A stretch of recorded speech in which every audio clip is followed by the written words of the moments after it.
ये 7 दिन में जो भी छाप हमारे बंधुओं के मन मस्तिष्क में पढ़ा है, बहुत सारे शब्द अटक रहे थे।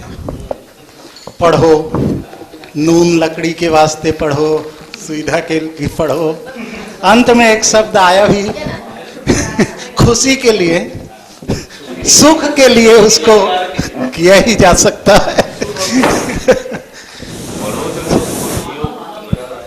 तो अटकते अटकते जा रहा था गले में। हमारी मान्यताएं बदलेंगी तो शब्द भी बदलेंगे।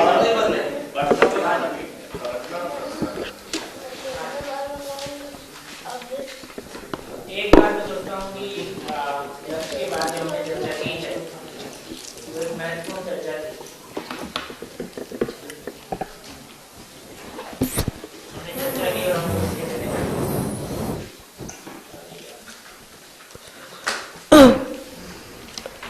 एक बार आप उसको अपनी जिंदगी में समराइज करें।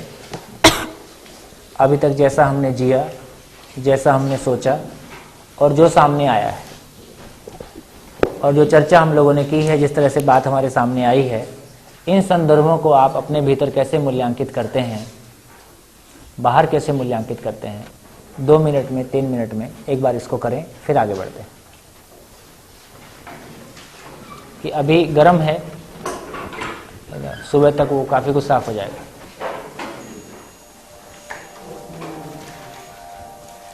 मैंने चर्चा शुरू की थी कि हमने सुख बराबर व्यवस्था को समझना, व्यवस्था में जीना, यही समाधान है। समाधान क्या चीज है?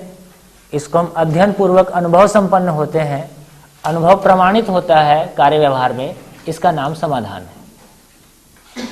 बहुत सारे शब्द आपको एक जैसे दिखते रहते हैं, लेकिन उनका बिल्कुल एक अलग स्पेसिफिक मीनिंग है। हर शब्द का एक स्पेसिफिक मीनिंग है। व्यवस्था को समझना, व्यवस्था में जीना, ये समाधान है। इसको हम कैसे पाते हैं? अध्ययन पूर्वक पाते हैं। चलिए, अभी मैं कुछ नहीं कहूँगा, आप समराइज करें। क्या हमने चर्चा की, क्या निष्कर्ष निकले, बुलेट्स में उन निष्कर्षों को लिखें। उसके आधार पे अभी तक की जीवन शैली को निष्कर्ष करें। आगे की जीवन शैली इसके हिसाब से कैसा प्रतिबिंबित होती है, उस पर एक दृष्टिपात करें।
के आधार पर जो सीखा है वो समराइज करने का प्रयास किया अपनी भाषा में।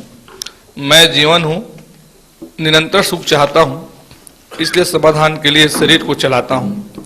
मैं अब समझ गया हूँ कि संसार में भ्रम ही दुख का आधार है, अतः अब अपनी उपयोगिता के साथ व्यवस्था को समझते हुए अपनी भागीदारी सुनिश्चित करूँगा तथा जीवन में सुख और समृद्धि ही मेरा अंतिम लक्ष्य होगा।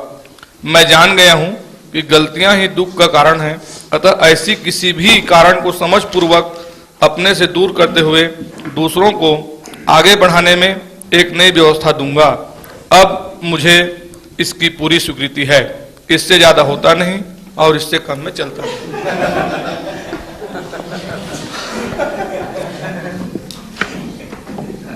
सर, आज प्रथम प्रहर के जो स्थिति थी उसमें मैंने जब महसूस किया है कि परिस्थितियां बड़ी नहीं बल्कि आदमी सारी परिस्थिति से बड़ा होता है। तो स्वस्फूर्त के साथ वह समाधान की प्रक्रिया को प्राप्त करता है और कृतज्ञता के भाव से ऊंचाई पर चलकर जाता है तथा समाज में एक मापदंड स्थापित करता है जिसमें वह गौरव को प्राप्त होगा। यदि इस प्रक्रिया में विशेषज्ञता को प्राप्त करता है तो समझ का होना आवश्यक है, नहीं तो यह प्रक्रिया अहंकार को तुष्ट करेगी। तो समझ में यह आता है कि इस अज्ञानशीलता के प्रकाश में ही संवेदनाएं निरंतरित रहती हैं।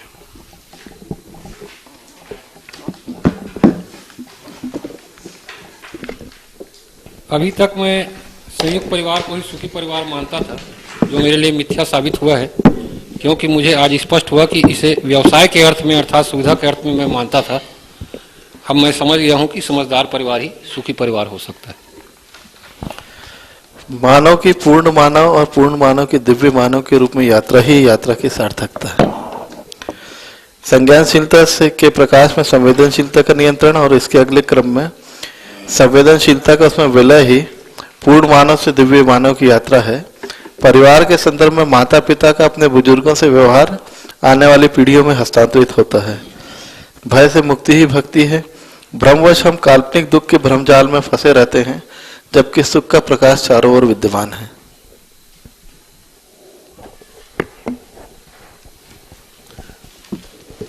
मैं कई वास्तविकताएं जो प्रचलित शब्द जो मुझे शिक्षा और संस्कार से मिले थे, जिनका कि कोई अस्तित्व नहीं है, उनके कारण दुखी होता रहा। जैसे दुख, भय, समस्या, अब मैं इनके बोझ से मुक्त रहते हुए वास्तविकता होने के साथ जीने का निरंतर प्रयासरत रहूंगा, समाधान करूंगा और विभाग के लिए प्रयोगधर्मी बनूंगा।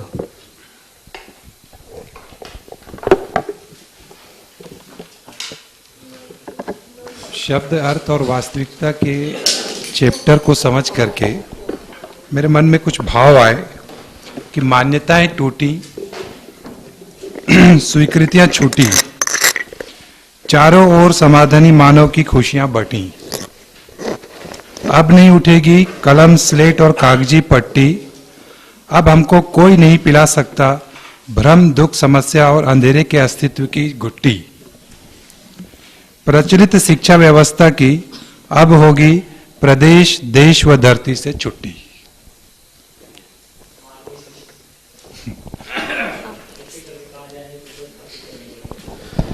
हाँ, आज की इस सभा में जो दो तीन जो मान्यताएं, धारणाएं जो हैं वो टूटी हमारी। इस प्रकार रही कि हम लोग अभी तक नकारात्मक तथ्यों, नकारात्मक मान्यताओं के सहारे ही जीते रहे। ये नहीं करना चाहिए, वो नहीं करना चाहिए, इस तरह की बातें आती रही। लेकिन उसके बदले में हमें क्या करना चाहिए, ये बातें जो है आज पूरी तरह से स्थापित हुई है हमारे मन में। और दूसरी बात ये कि जो बहुत अधिक प्रभावशाली जो रहा कि शिक्षा व्यवस्था में जो कटाक्ष जो आज की सभा में हुआ, वो ये कि हम आज का पढ़ना और पढ़ाना दोनों निरर्थक है। पढ़ाने वाला जो है वो थकता है और पढ़ने वाला जो है बोर होता है।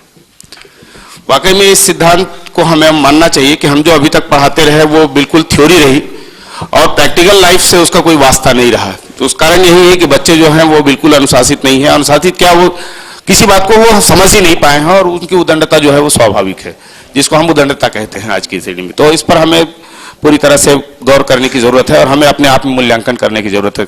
शायद हमारे अंदर ही की कमी है जो बच्चों में भटकाव ला रही है। तीसरी बात जो है वो परिवार में जो हम लोगों की मान्यताएं जो है उसमें भी काफी अधिक संशोधन हुआ है। पति पत्नी के संबंधों और उनके दायित्वों को हम लोगों ने जो अपने ढंग से व्याख्या कर रखी थी, और जो हमारे जो पूर्वज रहे हैं, जो बड़े बुजुर्ग रहे हैं, उनके बीच में तादात्म्य स्थापित नहीं होने का एक कारण हमें आज समझ में आया है। हमारे बच्चे जो हैं वो हमारे लिए आज, अब सभा के बाद में हम लोग गौर करते हैं कि हमारे लिए बहुत नकारात्मक एटीट्यूड लेकर के बच्चे जो हैं वो अपना एक्सप्रेशन देते हैं। वो हालांकि उनके कहना चाहिए उनके बीच में, हम लोगों के बीच में वो ना कह पाते हैं। उसका कुछ कारण पारिवारिक हो सकता है, सामाजिक हो सकता है, डिसिप्लिन हो सकता है, बट हमारे प्रति उनके दिल में उतनी सकारात्मकता नहीं है जितनी हम अपेक्षा करते हैं और इसके लिए हम ही जिम्मेदार हैं। तो ये सारी बातें आज की सभा में उभर करके आई हैं, जो हम लोगों को एक बार फिर अपने आप में मूल्यांकन करने के लिए अवसर प्रदान करती है। Thank you. ये दर्शन जो हम अभी देख रहे हैं, मुझे बहुत बहुत उत्साहित कर रहा है कि दर्शन में बहुत समन्वय है। जैसा मैं बार बार मैं पहले दिन से मेरा ये है कि एक तरफ तो अवमूल्यन है तेजी से बढ़ता हुआ, या दूसरे तरफ बहुत आदर्शवाद है। पर यहाँ जो देख रहे हैं कि समन्वय बनाकर चलना, बार बार अभी जैसा सोम भैया का था कि अपने व्यवहार को एज इट इज रखो, पॉजिटिविटी इतनी बढ़ाओ कि लोग जो है नकारात्मक छोड़ने के लिए बाध्य हो जाएं। इसी तरह से मूल्यों का भी है कि यदि जो निगेटिविटी है, जो निगेटिव मूल्य है, उसको हटाने के लिए हमको बिल्कुल नहीं सोचना है, बल्कि पॉजिटिव मूल्य को बढ़ाते जाना है। तो मुझे लगता है कि ये एक बहुत बड़ी सफलता होगी, और शायद जो यही प्रोसेस करने का जो तरीका है, इस पूरे दर्शन को स्थापित करने में मेरे ख्याल से यही सिद्धांत सबसे बड़ा अस्त्र साबित हो सकता है। मैं तो यहाँ से यही प्रेरणा लेकर जा रहा हूँ। सर, आज के दूसरे सत्र में जो मुझे अनुभव हुआ, मेरे सदन में उपस्थित सभी भाइयों ने जो भी बातें की उससे मैं सहमत हूँ। साथ ही हमने ये जाना कि अभी तक हम भ्रम में ही जी रहे थे, और आपने हमें बोध कराया कि नहीं, संसार में केवल सुख ही सुख है, प्रकाश ही प्रकाश है। तो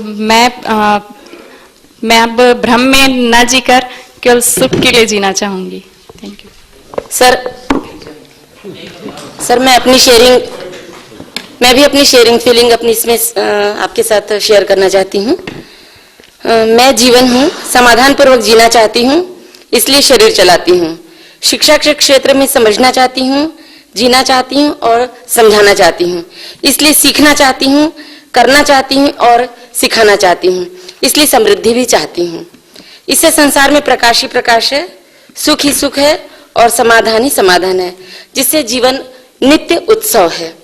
शब्द होता है, उसका अर्थ होता है, और अर्थ होता है, वस्तु होती है, और जब वस्तु होती है तो वास्तविकता होती है, और वास्तविकता ही जीवन है।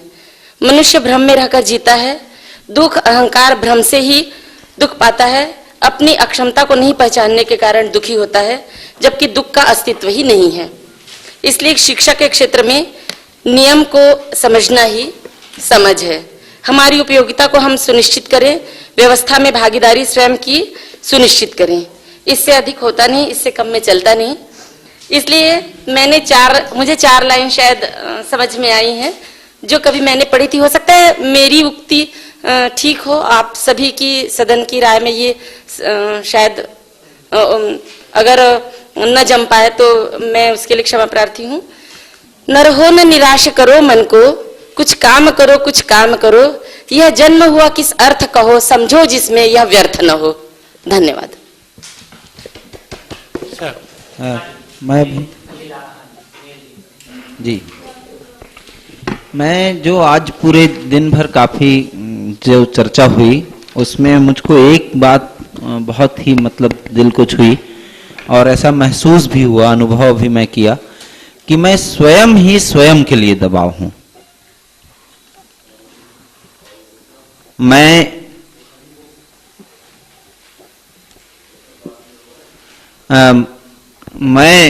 जो हूं स्वयं के लिए ही स्वयं का दबाव हूं, और ये जो दबाव आता है अंदर, वो कहीं ना कहीं भ्रम का परिणाम है। जब हम दबाव की बात करते हैं तो कहीं ना कहीं ऐसा लगता है कि भ्रम है। और मुझको जो बात समझ में आई कि यदि इस भ्रम से उबरना है, तो आपने जो एक वाक्य कहा था कि मानव का इष्ट ज्ञान है, तो वो ज्ञान ही सर्वोपरि है, और यदि उसकी प्राप्ति सुनिश्चित हो जाए तो अपने आप सुख, व्यवस्था और व्यवस्था में जीने की पूरी प्रक्रिया को समझा जा सकता है। और यदि ऐसा हम समझ गए तो निश्चित रूप से एक नवीन समाज की हम परिकल्पना भी कर सकते हैं, मैं ऐसा मानता हूं।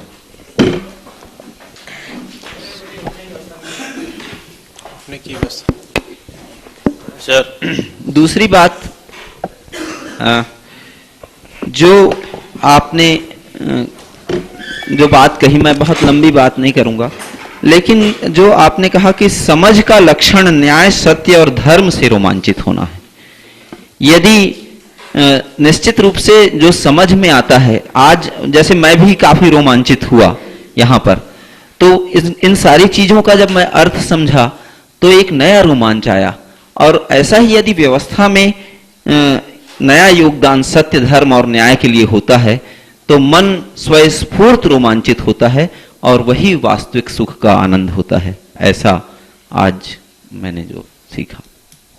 सर, मैं जीवन हूँ, जिंदगी को जीने के लिए हमको वास्तविकता के धरातल में आकर जीना सीखना है, क्योंकि जहाँ जहाँ धुआं है वहाँ आग का होना निश्चित है, लेकिन जहाँ पे आग है, अंगारा है, वहाँ पे धुआं की आवश्यकता नहीं है।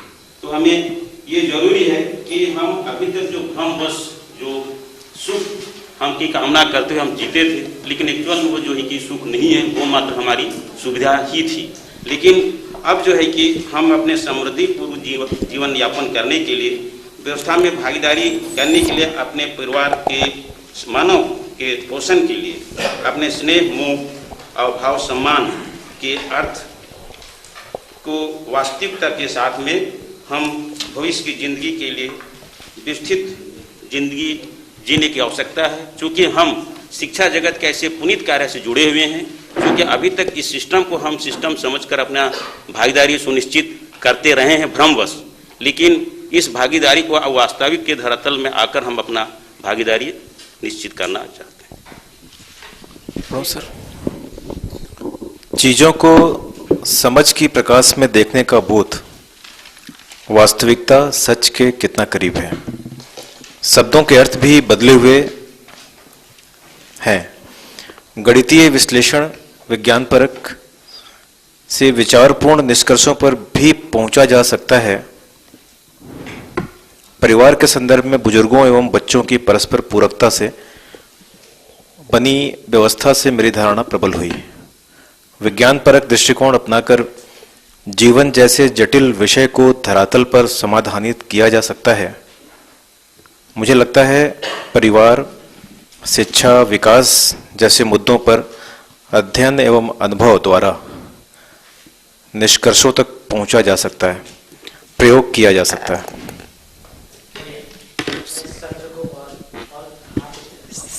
मैं इसमें सर जो स्वनियंत्रण की बात आपने कही, स्वनियंत्रित जो नहीं है उन्हीं को दूसरों को नियंत्रित करने की आवश्यकता महसूस होती है अपनी कुंठा को करने के लिए।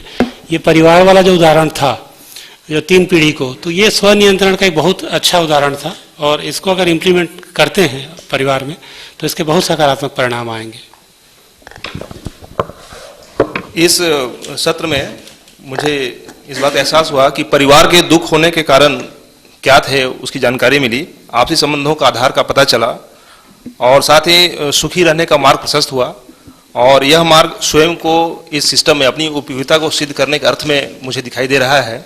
और साथ ही साथ अपने जीवन में नकारात्मक शब्दों का क्या अर्थ होता है उसकी जानकारी मिली और मुझे लगता है कि हमारे उपयोगिता को सिद्ध करने में ये बहुत बड़े बाधक हैं और आने वाले समय में शायद ये बहुत उपयोगी सिद्ध होगा।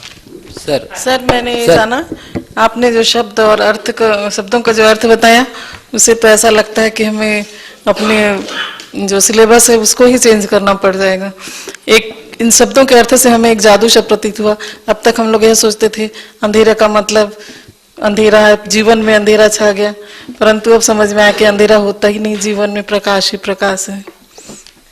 सर, इतने दिनों में मैं जो सीखा उसमें मुझे ये पता चला कि मुझे जिस चीज को पाने से खुशी मिलती है, सुख मिलता है, मैं उस चीज को करूं, अपनी उपयोगिता और महत्व को बताते हुए।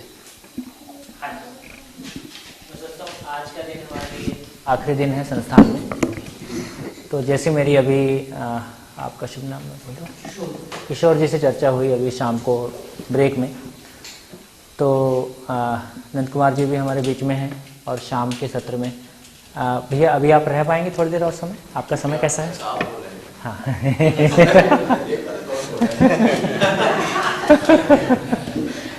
आप जल्दी में तो नहीं है ना? अभी हम ये सोच रहे हैं, अभी जो सोच रहे हैं वो ये है कि लगभग अभी आप तो गुजर गए हैं, तो अस्तित्व वाला चैप्टर अभी बचा है, तो उसको कल सुबह कल सुबह हम लोग एक बार 7 बजे से 8 बजे एक सत्र चलाएंगे, उसके बाद कुछ चलाएंगे ताकि कवर हो जाए, लगभग पूरा हो जाएगा ऐसा मैं सोच रहा हूँ। अभी के सत्र को एक बार जितना हमने पिछले 5-6 दिन में देखा है, अब हमको ये समझ में आता है कि पूरे एग्जिस्टेंस का डिज़ाइन जिसको हम व्यवस्था कहते हैं वो इस तरह से है कि हर इकाई स्वयं में व्यवस्था है और व्यवस्था में भागीदार है। यदि कोई इकाई व्यवस्था में भागीदार नहीं है, इसका मतलब वो स्वयं में अव्यवस्थित है, ये उसका स्पष्ट सूचना है। तो अब यदि हम कार्य योजना बनाने बैठते हैं, इस बात के आधार पे हम में से हर एक व्यक्ति इस क्षण कहाँ खड़ा है और अपनी जगह में खड़े होकर क्या कार्य योजना देख रहा है, उसको हम निकालने की कोशिश करेंगे। तो उसको हम 2 भाग में निकालने की कोशिश करेंगे। एक तो ये और थोड़ा सा स्पष्ट कर दूं कि ये इसका क्रम कैसा रहेगा समझने का, ताकि आप ठीक से क्रम को देख सके। क्रम ऐसा है कि पहले शिविर में 100% लोगों में सहमति बनती है। ये हर शिविर में 100% है। सहमति का है कि बात ठीक है, बात पूरी हमको ठीक लग रही है, जो आप कह रहे हैं ये पूरा ठीक लग रहा है। कुछ बिंदु हो सकते हैं जिनमें हमको जांच करना है। उससे अगला पक्ष है स्वीकृति का। स्वीकृति का मतलब है कि जीवन के सभी डायमेंशन, मेरे पर्सनल लाइफ से लेके फैमिली लाइफ से लेके मेरे कार्य क्षेत्र से लेके समाज और पूरी धरती तक सभी समस्याओं का समाधान मैं इस रोशनी में देख पाने में सक्षम हूं, उसकी झलक मुझको मिल रही है। अब इसको आर पार किया जाए। तो आप बताएंगे कि आप कहां पे खड़े हैं। स्वीकृति बनने के बाद मेरी अध्ययन के लिए निष्ठा बनती है। अध्ययन के लिए निष्ठा, अध्ययन के अर्थ में निष्ठा बनती है, तो अध्ययन शुरू होता है ना। जैसे मैंने कहा ना, अभी संगीत मैं बजा रहा हूं तो आपको बहुत मजा आ रहा है, लेकिन अभी यहां से लौटने के बाद आपकी जो स्थिति अभी है, ये स्थिति रहने वाली नहीं है। तुरंत बाहरी प्रभाव हावी होना शुरू होगा। तो जो मेरा विश्वास आपका विश्वास हो जाए, या सही को समझने से जो विश्वास आता है वो हम सबका विश्वास हो जाए, उसके लिए अध्ययन एक आवश्यकता है। अध्ययन से गुजरते हैं तो समझ में आता है, समझ में आता है तो आचरण में आता है, जीने में आता है। ये आचरण है। अभी हम क्या सोचते हैं, अभी हम किसी चीज को सुनते हैं, किसी चीज को पढ़ते हैं। सुनना और पढ़ना हमको सहमति तक लेके जाता है, या आगे कहां तक लेके जाता है इसको आप ही तय करेंगे। तो आप अपनी स्थिति को पहचान लीजिए कि आप कहां खड़े हैं। आप सहमति पे खड़े हैं, स्वीकृति पे खड़े हैं, निष्ठा तक पहुंच गए हैं। मैक्सिमम रिजल्ट शिविर का निष्ठा हो सकता है। कुछ चीजें झलक जाती हैं, है ना, कुछ चीजें हमारे भीतर बिल्कुल शिफ्ट भी हो जाती हैं, लेकिन वो एक चीज के शिफ्ट होने से आचरण में शिफ्ट नहीं आता है, क्योंकि जब तक वो सारा नहीं जुड़ता है तब तक वो नीचे परकुलेट नहीं होता है। तो ये क्रम आपको ध्यान में आ गया। क्रम सबके लिए है। हाँ,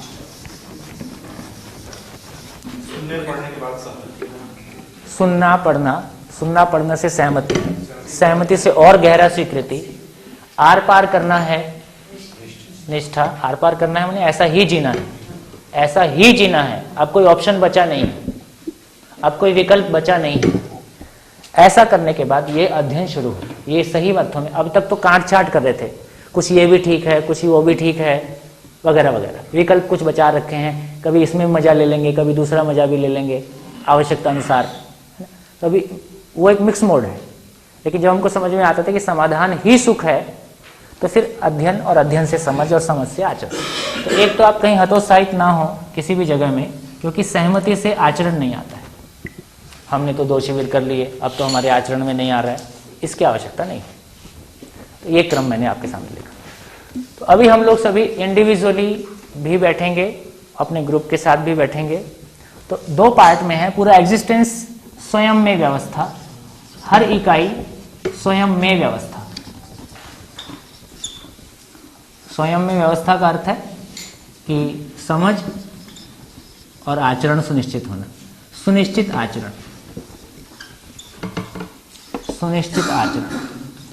स्वानुशासित मानव। और यदि स्वयं में व्यवस्थित है तो व्यवस्था में भागीदारी।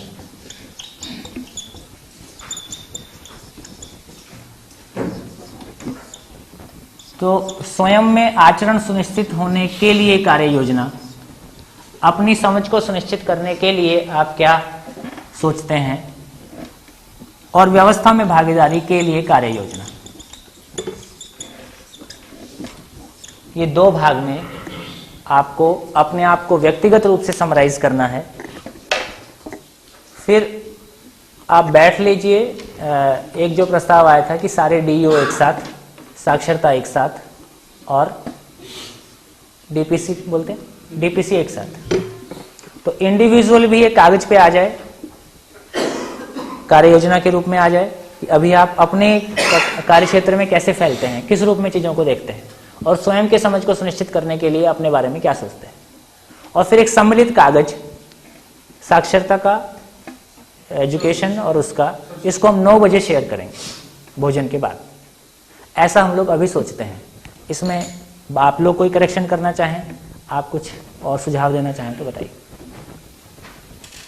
शेयरिंग के समय मैं नहीं रहूंगा, मैं पहले चला जाऊंगा। अच्छा,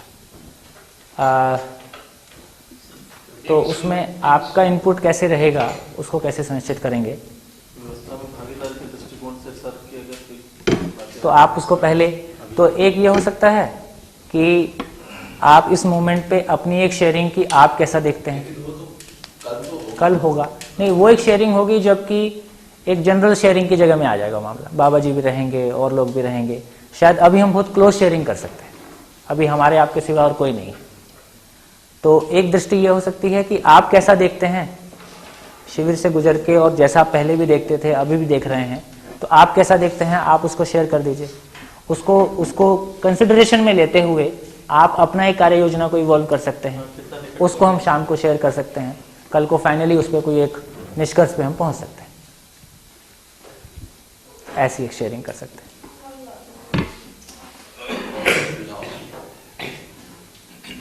और कोई? आज इंडिविजुअल, आप 9 बजे इंडिविजुअल शेयरिंग की बात कर रहे हैं। हाँ, 9 बजे ये होने वाला है कि डीईओज एक ग्रुप के रूप में अपनी कार्य योजना को प्रस्तुत करेंगे, साक्षरता एक ग्रुप में अपनी कार्य योजना को प्रस्तुत करेंगे, साथ में उनकी व्यक्तिगत कार्य योजना अटैच रहेगी। अभी आपका 8:30 बजे तक लगभग का समय इंडिविजुअली अपनी कार्य योजना को वर्कआउट करें पेपर पे। मैं अपनी समझदारी को सुनिश्चित करने के लिए मैं यहाँ तक, मैं स्वीकृति तक हूँ, सहमति तक हूँ, कहाँ तक हूँ, उसको आप पहचानेंगे। अपनी समझ के लिए अपने कार्यक्रम को पहचानेंगे। यदि आपको लगता है, यदि आपको उपयोगी जो भी, यदि आपको लगता है कि हाँ ऐसे ही चलना है, तो दूसरा फिर आप पहचानेंगे कि मैं अपने कार्य क्षेत्र में अपने आगे के व्यवस्था में भागीदारी के क्रम को इस रूप में पहचानता हूँ। ये लोग महत्वपूर्ण हैं, इनके साथ मैं शिविर कराना चाहूँगा, है ना। आगे मैं ये स्टेप्स देखता हूँ, आपके कार्यक्रम में मैं ये चेंजेस करना चाहूँगा। आप जो भी सोचते हैं आप, मैं उसको नहीं समझता हूँ। तो इंडिविजुअल आपका कार्यक्रम, फिर सारे डीओज का एक सम्मिलित कार्यक्रम कि हम सम्मिलित रूप में ये शिक्षा विभाग के रूप में ये देखते हैं, साक्षरता के रूप में हम सम्मिलित रूप में ये देखते हैं, डीपीसीज हम सम्मिलित रूप में ये देखते हैं। फिर हम अपने सीमित साधनों में देखेंगे कि कैसे हम साथ मिलकर चल सकते हैं। नंद कुमार जी हमारे बीच में है, वो उसको सुनिश्चित करेंगे कि ये कार्य योजना में कहीं कोई लूज लीकेज है उनको सुनिश्चित करें, और फिर ये एग्जीक्यूट हो सके उसको सुनिश्चित करें। ऐसा एक 3 ग्रुप में डिस्कशन, 3 ग्रुप में अभी अलग अलग बैठेंगे। हाँ, हाँ। तो 8:30 तक टाइम है, तो बीच में और भी कुछ करना है कि केवल नहीं, बस यही है। तो अभी बजे हैं 7 बजने में तो लगभग 6:45, तो अभी आधा घंटा आप आराम से ले सकते हैं, आधा घंटा पौना घंटा, जिसमें आप कैसा देखते हैं शिक्षा विभाग को, उसका आप एक दृष्टि अपनी डालें। मुझको लगता है कि बेटर इट कम्स फ्रॉम। अच्छा, ठीक। तो इसलिए वो 8:30 तक टाइम देने की शायद जरूरत कम कर देते हैं, कम देकर ऐसा कर लेते हैं, जल्दी हम करें, ऐसा कर लेते हैं, ये भी ठीक है ना। तो पहले आप एक अपनी दृष्टि बना लें जैसा आप फील करते हैं। कोई इसमें बिल्कुल भी किसी तरह का ये नहीं होना चाहिए कि हमको कोई प्रेजेंट करना है इसलिए कुछ लिखना है, हमको कुछ अच्छा लिखना है, सर यहाँ पे हैं इसलिए कुछ अच्छा बताना है, ऐसा बिल्कुल कुछ नहीं। अब कार्यक्रम आपका होगा क्योंकि आपके कंधों पे चलना है। सर सुनिश्चित करेंगे कि उसमें कोई रुकावट ना, प्रैक्टिसेबल हो, 6:45 बजे हैं। हम तो पूर्वता में प्रमाणित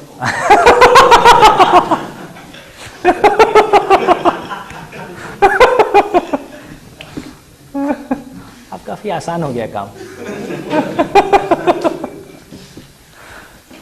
6:45 बजे हैं। कितना समय लगता है कि आपको चाहिए कि आप अपने अपने ग्रुप्स में बैठ के अपना और एक संयुक्त कार्यक्रम को निकाल सकें? है भाई सोम जी और उपस्थित समस्त हमारे साथीगण, सतत शिक्षा कार्यक्रम के क्रियान्वयन में हम लोगों ने डिस्ट्रिक्ट हेड्स जितने थे और कुछ स्टेट वाले हमारे सहयोगी साथी थे, उन्होंने बैठकर विचार मंथन किया कि जीवन विद्या की दृष्टि से या जहाँ तक हमारे यहाँ पर सहमति बन पाई है उसको दृष्टि में रखते हुए सतत शिक्षा कार्यक्रम का क्रियान्वयन हम कैसे करेंगे उसके संबंध में हम लोगों ने एक मॉड्यूल तैयार किया है। इस सतत शिक्षा कार्य योजना का उद्देश्य हमने निश्चित किया है लोगों को उनकी बदहाली के कारणों को जीवन विद्या के अर्थों में समझाना तथा उन्हें स्वास्थ्य, समृद्धि, आपसी संबंधों में तृप्ति एवं व्यवस्था में भागीदारी करने हेतु हमारा जो नेटवर्क है, जो प्रेरक है और हम सब हैं, इनके माध्यम से उन्हें प्रेरित करना। और इस उद्देश्य की पूर्ति के लिए जो हमारा जो कार्य योजना बना है उसके स्टेप्स कुछ ऐसे होंगे। इसमें स्वयं और परिवार के साथ एक और शिविर करने की आवश्यकता है ताकि हम अपनी समझ को पुख्ता कर सकें, अपने विश्वास को और पुख्ता कर सकें।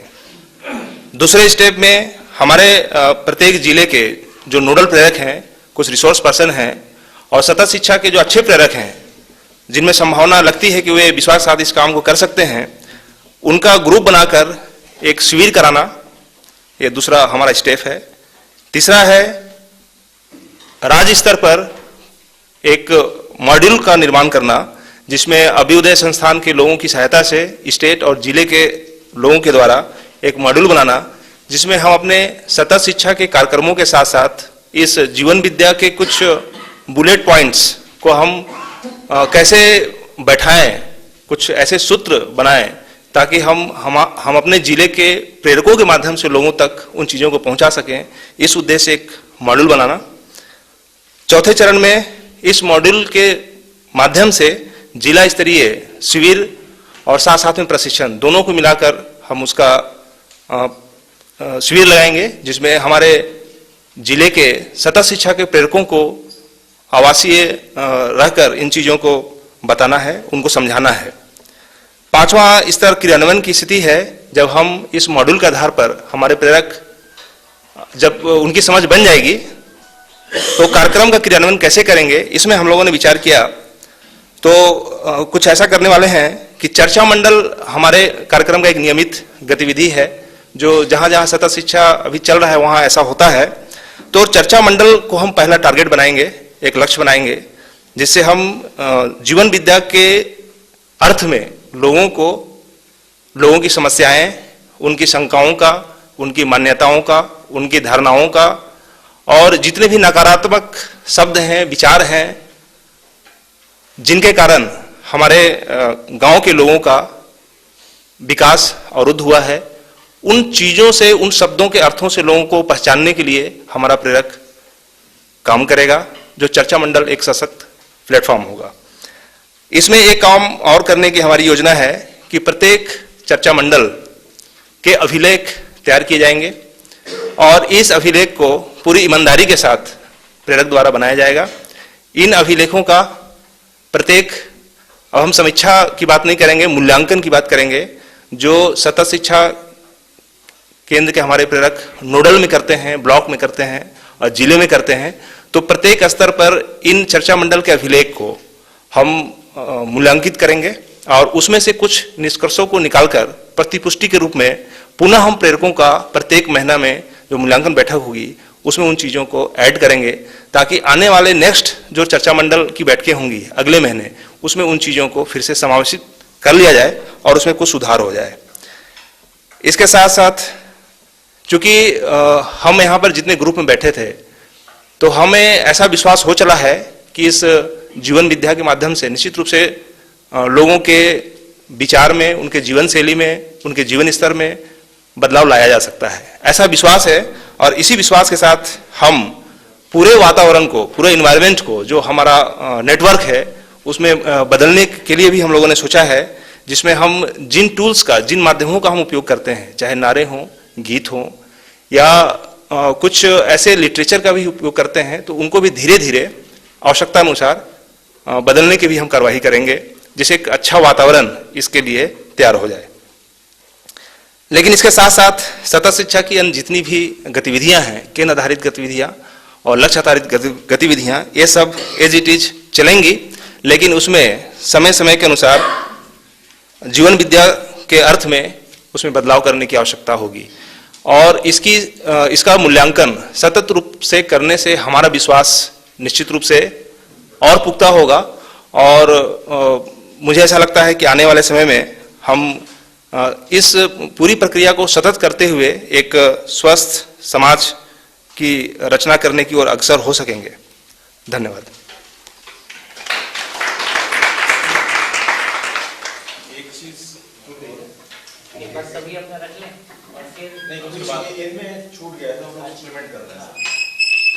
फीडबैक जो हम लोगों ने लिया है उसका कितना इम्प्लीमेंट किया, प्रयोग किया, उसका क्या असर पड़ा, इसको हम लोग मंथली यहाँ पे शेयर करेंगे। जब भी मीटिंग मिलेंगे यहाँ पे स्टेट पे, या जो भी ट्रेनिंग लेगा, जैसे नोडल भी लेगा, तो जिले स्तर पे उसका मूल्यांकन करेंगे एक आध घंटे के लिए मिलके कि हमने ये लागू किया और इसका ये प्रभाव पड़ा। तो इम्पैक्चुअल असेसमेंट भी साथ साथ होगा। और जो मॉड्यूल्स हम लोग बनाएंगे सर, वो सोच रहे हैं कि ये life science, knowledge of life science, इसके लाइट में हम लोग मॉड्यूल को दोबारा सेप देंगे उसको। कई चीजें ऐसी हैं जो मान्यता स्तर पे और अवधारणा बना के हम लोग चलते हैं और उसका रिजल्ट उतना अपेक्षित नहीं मिल पाता, तो उन अवधारणा स्तर पे हम लोग चेंज करते हुए इसके लाइट में, प्रकाश में अपनी चीजों को फिर से पुनर्व्यवस्थित करने का प्रयास करेंगे।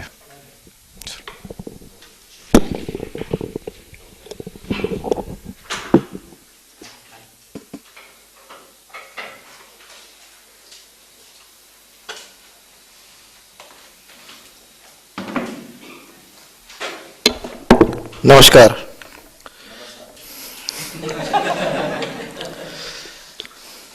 सबसे पहली बात तो यह कि पूरे ग्रुप की सहमति इस बात पे बनी है, अध्ययन के प्रति निष्ठा।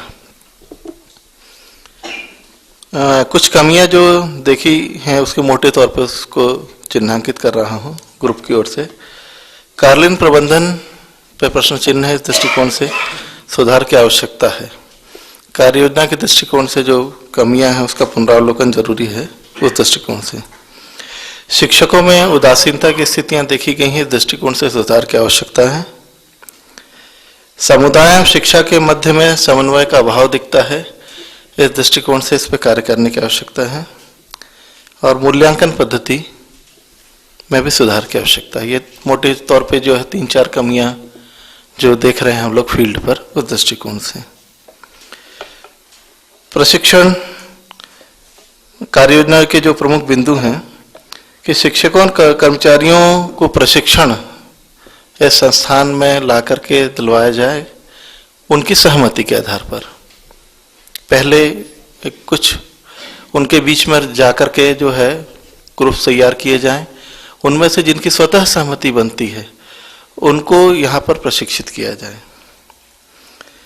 और प्राथमिक शिक्षा में स्थानीय परिवेश, भाषा, संस्कृति के आधार पर पाठ्यक्रम निर्धारण के दृष्टिकोण से कार्य किया जाए। ये महत्वपूर्ण पहलू है, क्योंकि परिवर्तन की शुरुआत वहीं से हो, धीरे धीरे आगे बढ़ा जाए। समाज में कोई भी क्रांति या परिवर्तन वो धीरे धीरे आती है, अचानक थोपी गई चीजें नहीं आ पाती हैं। दृष्टिकोण से प्रथमतः यह पाठ्यक्रम छत्तीसगढ़ के विभिन्न क्षेत्रों में कुछ चुनिंदा विद्यालय हैं उस पर लागू किया जाए।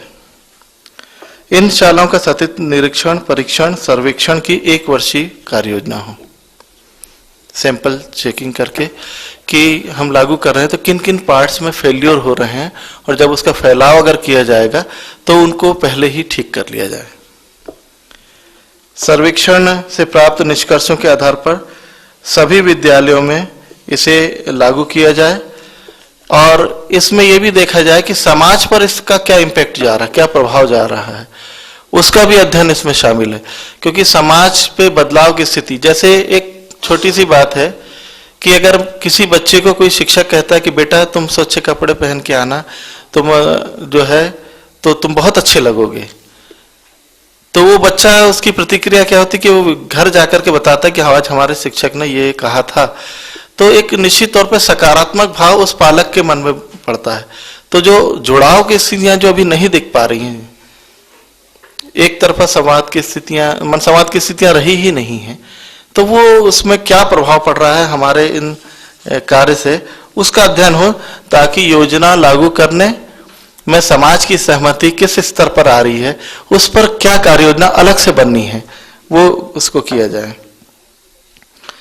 जिन स्कूलों में इसे लागू किया जाएगा वहां पर जो है शिक्षकों को जीवन विद्या की वास्तविकता से जोड़ा जाए, प्रशिक्षण तो दिया जाए, उनसे वास्तविकता से जोड़ा जाए। और एक सबसे महत्वपूर्ण चीज आती है कि स्व मूल्यांकन, उन विद्यालयों में स्व मूल्यांकन की स्थिति विकसित की जाए। किसी भी बालक का मूल्यांकन अगर शिक्षक करता है तो वो अपनी दृष्टि से करता है, बालक ने कितना सीखा है उसको मूल्यांकन का अवसर उसको मिलना चाहिए। जो अध्यापन की जो विधियां हैं, पवन जी ने बहुत अच्छी बात कही थी, उस दृष्टिकोण से कह रहा हूं कि हम लोग अज्ञात से ज्ञात की ओर जाते हैं, ज्ञात से अज्ञात की ओर और सरल से जटिल की ओर। ये जो है अध्यापन की विधि होनी चाहिए। और सबसे प्रशासन के दृष्टिकोण से एक बात कहना चाहूंगा कि प्रथमतः जिन विद्यालयों में हम इसे लागू करने जा रहे हैं वहां प्रशासन मुक्त प्रबंधन हो, प्रबंधन वहां का ऐसा हो जिसपे वो डंडे के जोर वाली जो चीजें आती हैं वो छोड़ करके उससे हट के जो है एक नई प्रशासनिक व्यवस्था, ऐसा प्रबंधन ऐसा किया जाए कि जो प्रशासन जो आज जो परिभाषा है उन परिभाषाओं से हट के जो है ये चीजें लागू की जाए। Thank you.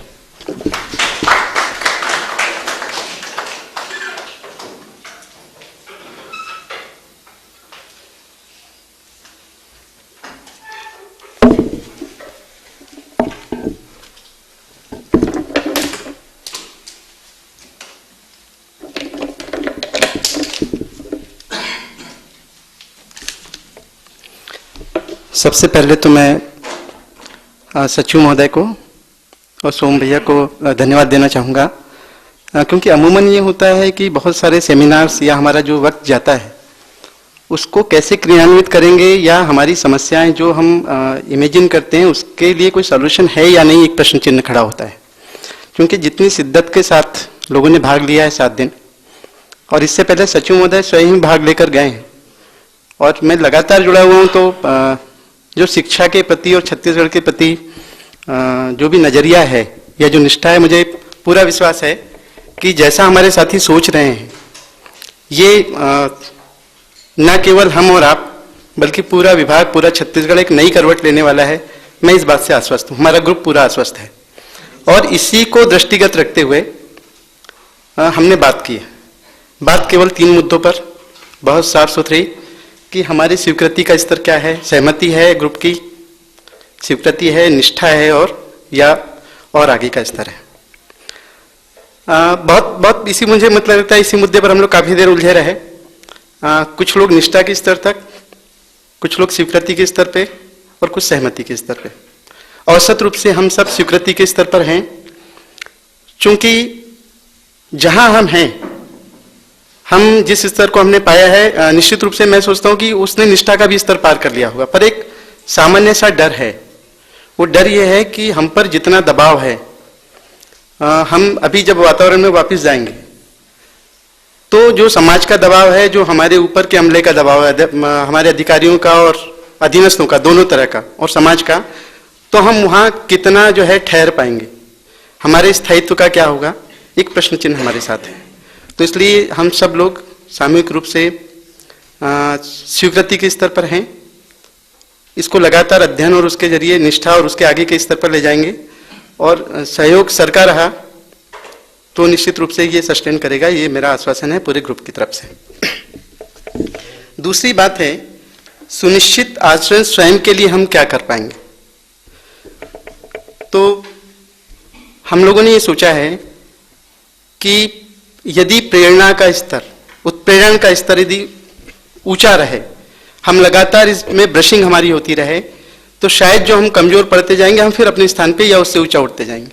इसलिए प्रत्येक महीने हम कुछ ऐसा डिजाइन करें कि प्रत्येक महीने हमारा प्रेरक समूह और हम सब एक दूसरे के प्रेरक बनकर लगातार मिले। हम ये सुनिश्चित कर लें, आज सर को तय करना है कि हम कहाँ और कैसे मिलेंगे, और सारे लोग जी सर, नहीं सर, क्या है कि हम धरातल पर व्यवहारिक स्तर पे बात करें सर, मुझे लगता है ये हमारी आवश्यकता है सर। बहुत बहुत सर धन्यवाद सभी की ओर से सर, हम शुक्रगुजार हैं आपके। दूसरा सर, निश्चित रूप से जैसा चावरे जी ने बात की, हम लोग नीचे के अमले पर हमारा जो व्यवहार है उसको संतुलित करने की बहुत ज़्यादा जरूरत है। बहुत सारे प्रयोग किए गए और व्यक्ति एक अच्छे व्यवहार से कितना परिवर्तित होता है ये हमने सबों ने देखा है। मतलब मुझे लग रहा है कि वो शायद कार्यालय जो हमारे जाने से चिढ़ जाता था वो इंतजार कर रहा है हमारा कि सर कब आ जाएंगे। अब लगातार ऐसे फोन आने लगे, सर अब कब आ रहे हैं। शायद व्यवहार कहीं ना कहीं, हमारी भाषा कोई जरूरी नहीं है, जो संवाद है इतना इतना इफेक्टिव होता है कि कई बार आप सामने बात करेंगे और फोन पे बात करेंगे, उसका कोई मायने नहीं होता, शब्दों में वो ताकत होती है। तो आप सब महसूस करें, मैं देख रहा हूँ कि काफ़ी रिलैक्स हैं, और साथियों ने जो शेयर किया इसका मतलब है हमने समाज में एक ये ठान कर तो जा रहे हैं कि हम अपने आप में एक अच्छा बदलाव लाएंगे और समाज लाएगा। मैं सर से निवेदन करना चाहूँगा कि नीचे का अमला तो ठीक है, ऊपर राज्य स्तर पर भी जो बीच की चैन छूट गई है, तो स्पेशली सर राज्य स्तर के अधिकारियों को और उनके अमलों को भी यदि देंगे तो हमारे इस टिके रहने पर वो बहुत बहुत मजबूत आधार होगा। स्पेशली हमारी विंग तो बहुत जरूरी है कि कुछ ऐसा आप कीजिए कि भले ही शॉर्ट पीरियड पर सब हमारे अधिकारी भी राज्य स्तर के और उनका अमला भी, ये सब आपस में जुड़ जाएं, इसको पूरे एक सामूहिक अभियान के रूप में ले लें। हाँ नहीं, स्पेशली मैं राज्य स्तर के, हाँ वो तो बंद कर रहे हैं, छूटे हुए तो वो तो आ जाएंगे, वो तो प्लान किया हुआ है, छूटा तो उन्होंने,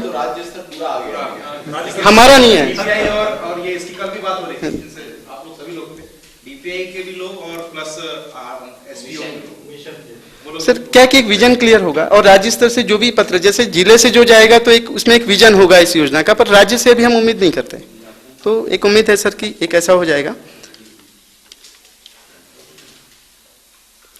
दूसरा सर, ये तो इस बार के AWP में हमने शिक्षकों के प्रशिक्षण के नाम पर 7 दिन का प्रशिक्षण 250 लोगों का हमने दुर्ग जिले से प्रस्तावित किया था। मेरी साथियों से बात हुई, इनका भी स्पष्ट मानना है, क्योंकि हमने बहुत सारे जो प्रयोग किए हैं, सर ने भी प्रयोग किए हैं, और जो बात हुई उस दिन पवन जी भी आए थे कि एक अच्छा शिक्षक, एक संवेदनशील शिक्षक या जिसकी दृष्टि इस तरह की हो, वो बिना किसी संसाधन के बहुत अच्छा काम कर सकता है।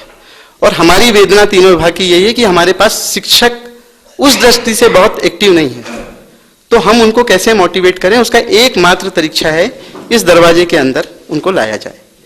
तो पहले हमने प्लान ये किया है कि हमारे सारे CSC, भाषा कुछ भी हो, हम जिले लेवल पर पहले प्रशिक्षण दे दें, और विभिन्न चरणों में हम एक बार, यदि 7 दिन का संभव नहीं तो 3 दिन का, वैसे सर्व शिक्षा अभियान में इतना पैसा है और सब इस पीड़ा से गुजर रहे हैं कि जबरदस्ती का प्रशिक्षण दिया जाता है। मतलब आपको बहुत आश्चर्य होगा, 20 दिन का हम प्रशिक्षण देते हैं और पागल रहते हैं कि देने वाला भी, लेने वाला भी और पैसा बांटने वाला भी, कि ये क्या हो रहा है, हम क्यों पैसा बांट रहे हैं। पर यदि नहीं बांटते हैं तो फिर वहां से लेटर आता है कि आपके द्वारा जो है ये पैसा उपयोग नहीं किया, क्यों ना आपकी 2 वेतन वृद्धि रोकी जाए। तो मजबूरी में हम प्रशिक्षण दे रहे हैं। ऐसा कुछ प्रशिक्षण यदि हम दे दें तो मुझे लगता है चमत्कार हो जाएगा, सारे इस बात से सहमत होंगे। और तो प्रशिक्षण करके मोटिवेट हम टीचर्स को कर लें। हाँ वो वही बात तो वही हो रही है। अब देखिए चावड़े जी, मैंने ऐसा है कि बड़ा स्पष्ट, मैं ज्यादा नहीं बोल सकता, पर उस प्रशिक्षण में क्या हो रहा है और ये क्या दिया, मैंने सारी बात बोल दी।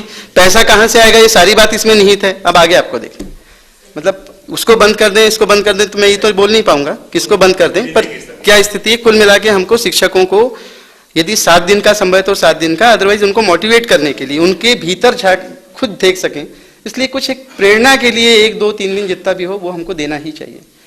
तो उतना देने के बाद फिर बात यह है कि टीचर प्रेरित हो गया, फिर आखिर वो क्या पढ़ाएगा।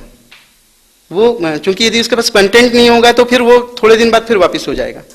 तो हम लोगों ने ये डिजाइन किया है कि पूरे कोर्स को हम परिवेश और उसके आधार पर, एक बड़ा काम है पाठ्यक्रम को रिवाइज करना, उस दिशा में हम धीरे धीरे काम करें।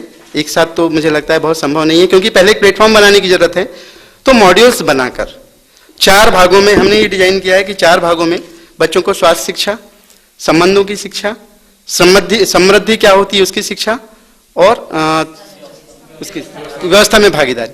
कक्षा 3-4 में हम 50 का मॉड्यूल देके उनको स्वास्थ्य शिक्षा की बात कर दें, या जैसे भी जो भी क्रम में संस्थान के लोग ज़्यादा अच्छे से समझते हैं कि क्या मॉड्यूल होना चाहिए, 4 भागों में बांटकर 50-100 का एक मॉड्यूल बनाकर उनको दे दें और वो स्वमूल्यांकन तरीके से उसको देख लें।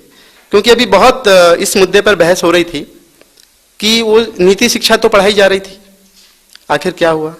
मैं बहुत अच्छे से मानता हूँ, मैं जानता हूँ कि प्राइमरी और मिडिल क्लासेस में जो नीति शिक्षा की वो टीचर ने शायद कभी क्लास में नहीं पढ़ाया, पर मैं जितना जानता हूँ हमारे महापुरुषों के बारे में, वो उन्हीं पुस्तकों से जानते हैं। पुस्तकें जब बैग में होती है तो खाली टाइम में सुबह शाम रात में कभी ना कभी हमने पढ़ा है, और आप सभी निश्चित रूप से उन्हीं पुस्तकों का काफी योगदान है जो भले ही ना पढ़ाई गई हो पर हमने कभी ना कभी पढ़ी। तो यदि कंटेंट हमको उपलब्ध हो जाता है और दृष्टि मिल जाती है तो मैं तो जानता हूं कि बच्चे भी खुद पढ़ने लगे, क्योंकि इतना सुखकारी है। मैंने सोम भाई से बात भी की थी कि मैं उस जानता हूं जब हम लोग सेमिनार्स में जाते हैं, वर्कशॉप में जाते हैं, और वहां का कोई वक्ता यदि मेरी एक भी धारणा को तोड़ता है, एक भी मान्यता को तोड़ता है, तो मैं बहस करता हूं।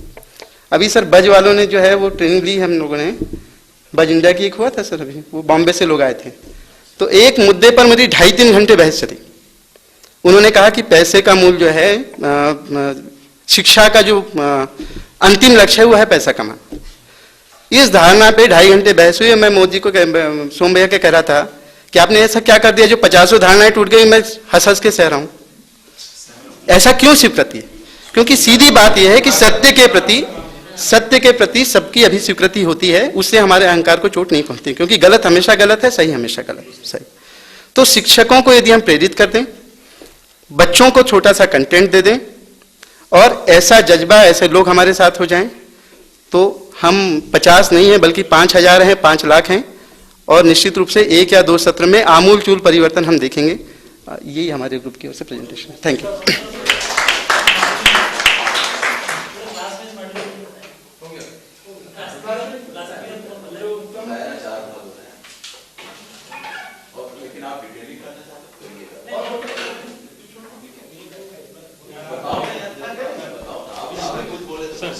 सर उसमें एक चीज़ जो छूट रही थी वो ये है कि जो हम लोग ट्रेनिंग में देखते हैं, ट्रेनिंग के बाद जो टीचर का पढ़ाने का तरीका होता है इंस्ट्रक्टिव वे पे होता है, जो कोर्स है उसको करता है।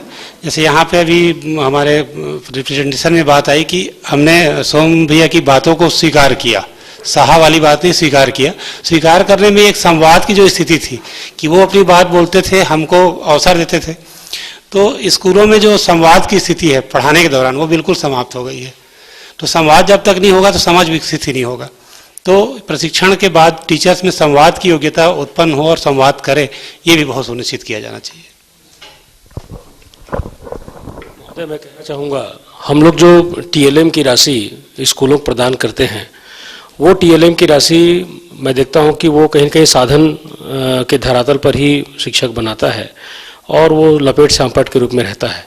इस बार जो TLM की सामग्री, ऐसा मॉडल बनाया जाएगा जो TLM की सामग्री जो है वो मानव चेतना के द्वारा, मानव चेतना और जो विषय वस्तु है दोनों को एक कंपैरेटिव रूप में लेकर वो जीवंत रूप में अगर दीवार पर टंग जाएगा सर, तो इसमें कहीं न कहीं बच्चों के अंदर में एक जो भ्रम का है वो टूटेगा और आगे बढ़ने की प्रेरणा बढ़ेगी सर। काफ़ी पैसा हम बच्चों को, शिक्षकों को TLM में 500 रुपये पर हेड सेशन देते हैं, इस बार परिवर्तन करने का प्रयास करें।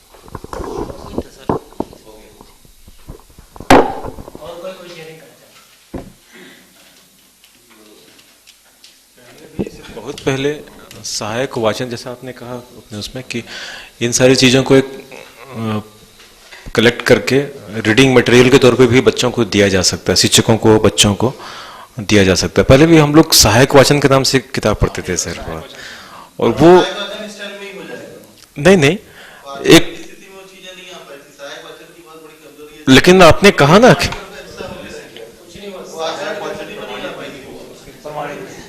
नहीं, लेकिन आपने जैसा कहा सर वो कंपलसरी नहीं था, ऑप्शनल था।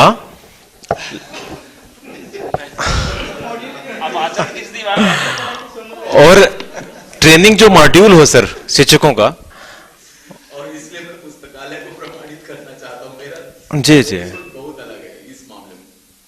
जो सप्लीमेंट्री रीडिंग मटेरियल है या इवन ये जो है वर्कशीट्स और वर्कबुक देते हैं, जी जी, मेरा ये मानना है कि स्कूल में उसका भंडार तैयार हो, धीरे धीरे धीरे धीरे जाते रहे। जी। और अभी क्या कर रहे हैं हम लोग, बचपन बाल मित्र भी सभी बच्चों को एक बार देंगे, फिर उसमें से आधे बच्चे वैसे आते भी नहीं, आते हैं उनमें से आधे पढ़ेंगे नहीं, तो पान के ठेले में सब नजर आए। उससे अच्छा लाइब्रेरी में रखो, लाइब्रेरी में उसको पढ़ना है वो पढ़ेगा जी, वेस्टेज नहीं होगा, है ना।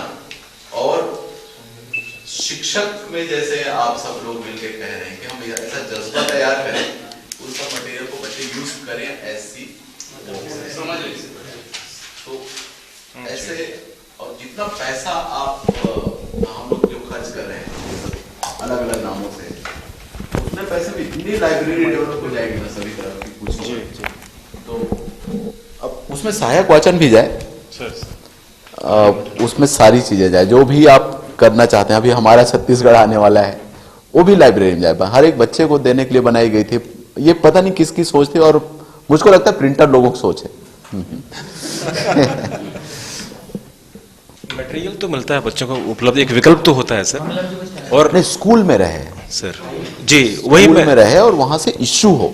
सर अभी सर हम लोग का जो फ्लो ऑफ बुक्स हो रहा है, लिटरेचर भी हो रहा है, ये सतत शिक्षा अभियान के जो पुस्तकालय जो बन रहे हैं सर, तो इसका एक अच्छा कन्वर्जेंस किया जा सकता है कि इन पुस्तकालयों को कंपल्सरीली स्कूल पे ही स्थापित किया जाए, और वो पुस्तकों को बच्चे भी पढ़ें सर, जैसा आपने कहा सप्लीमेंट्री रीडिंग मटेरियल के तौर पे, ऑप्शनली सही। सतत शिक्षा वाली लाइब्रेरी को बोल रहे हैं आप? स्कूलों में सर वो भी सप्लीमेंट पता नहीं किया जा सकता, मतलब इसमें मेरी सोच अलग पहले है। से पुस्तकें हैं सर स्कूलों में। स्कूल का एक जो इतिहास है वो हाफ डेड और फुल डेड इतिहास है, मरा हुआ इतिहास है स्कूल का।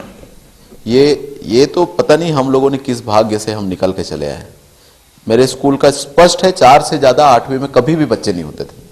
इतना बड़ा गांव, 4 से अधिक बच्चे कभी नहीं पहुंचे। बाकी बच्चों को मार डाला गया पढ़ाई की दृष्टि से।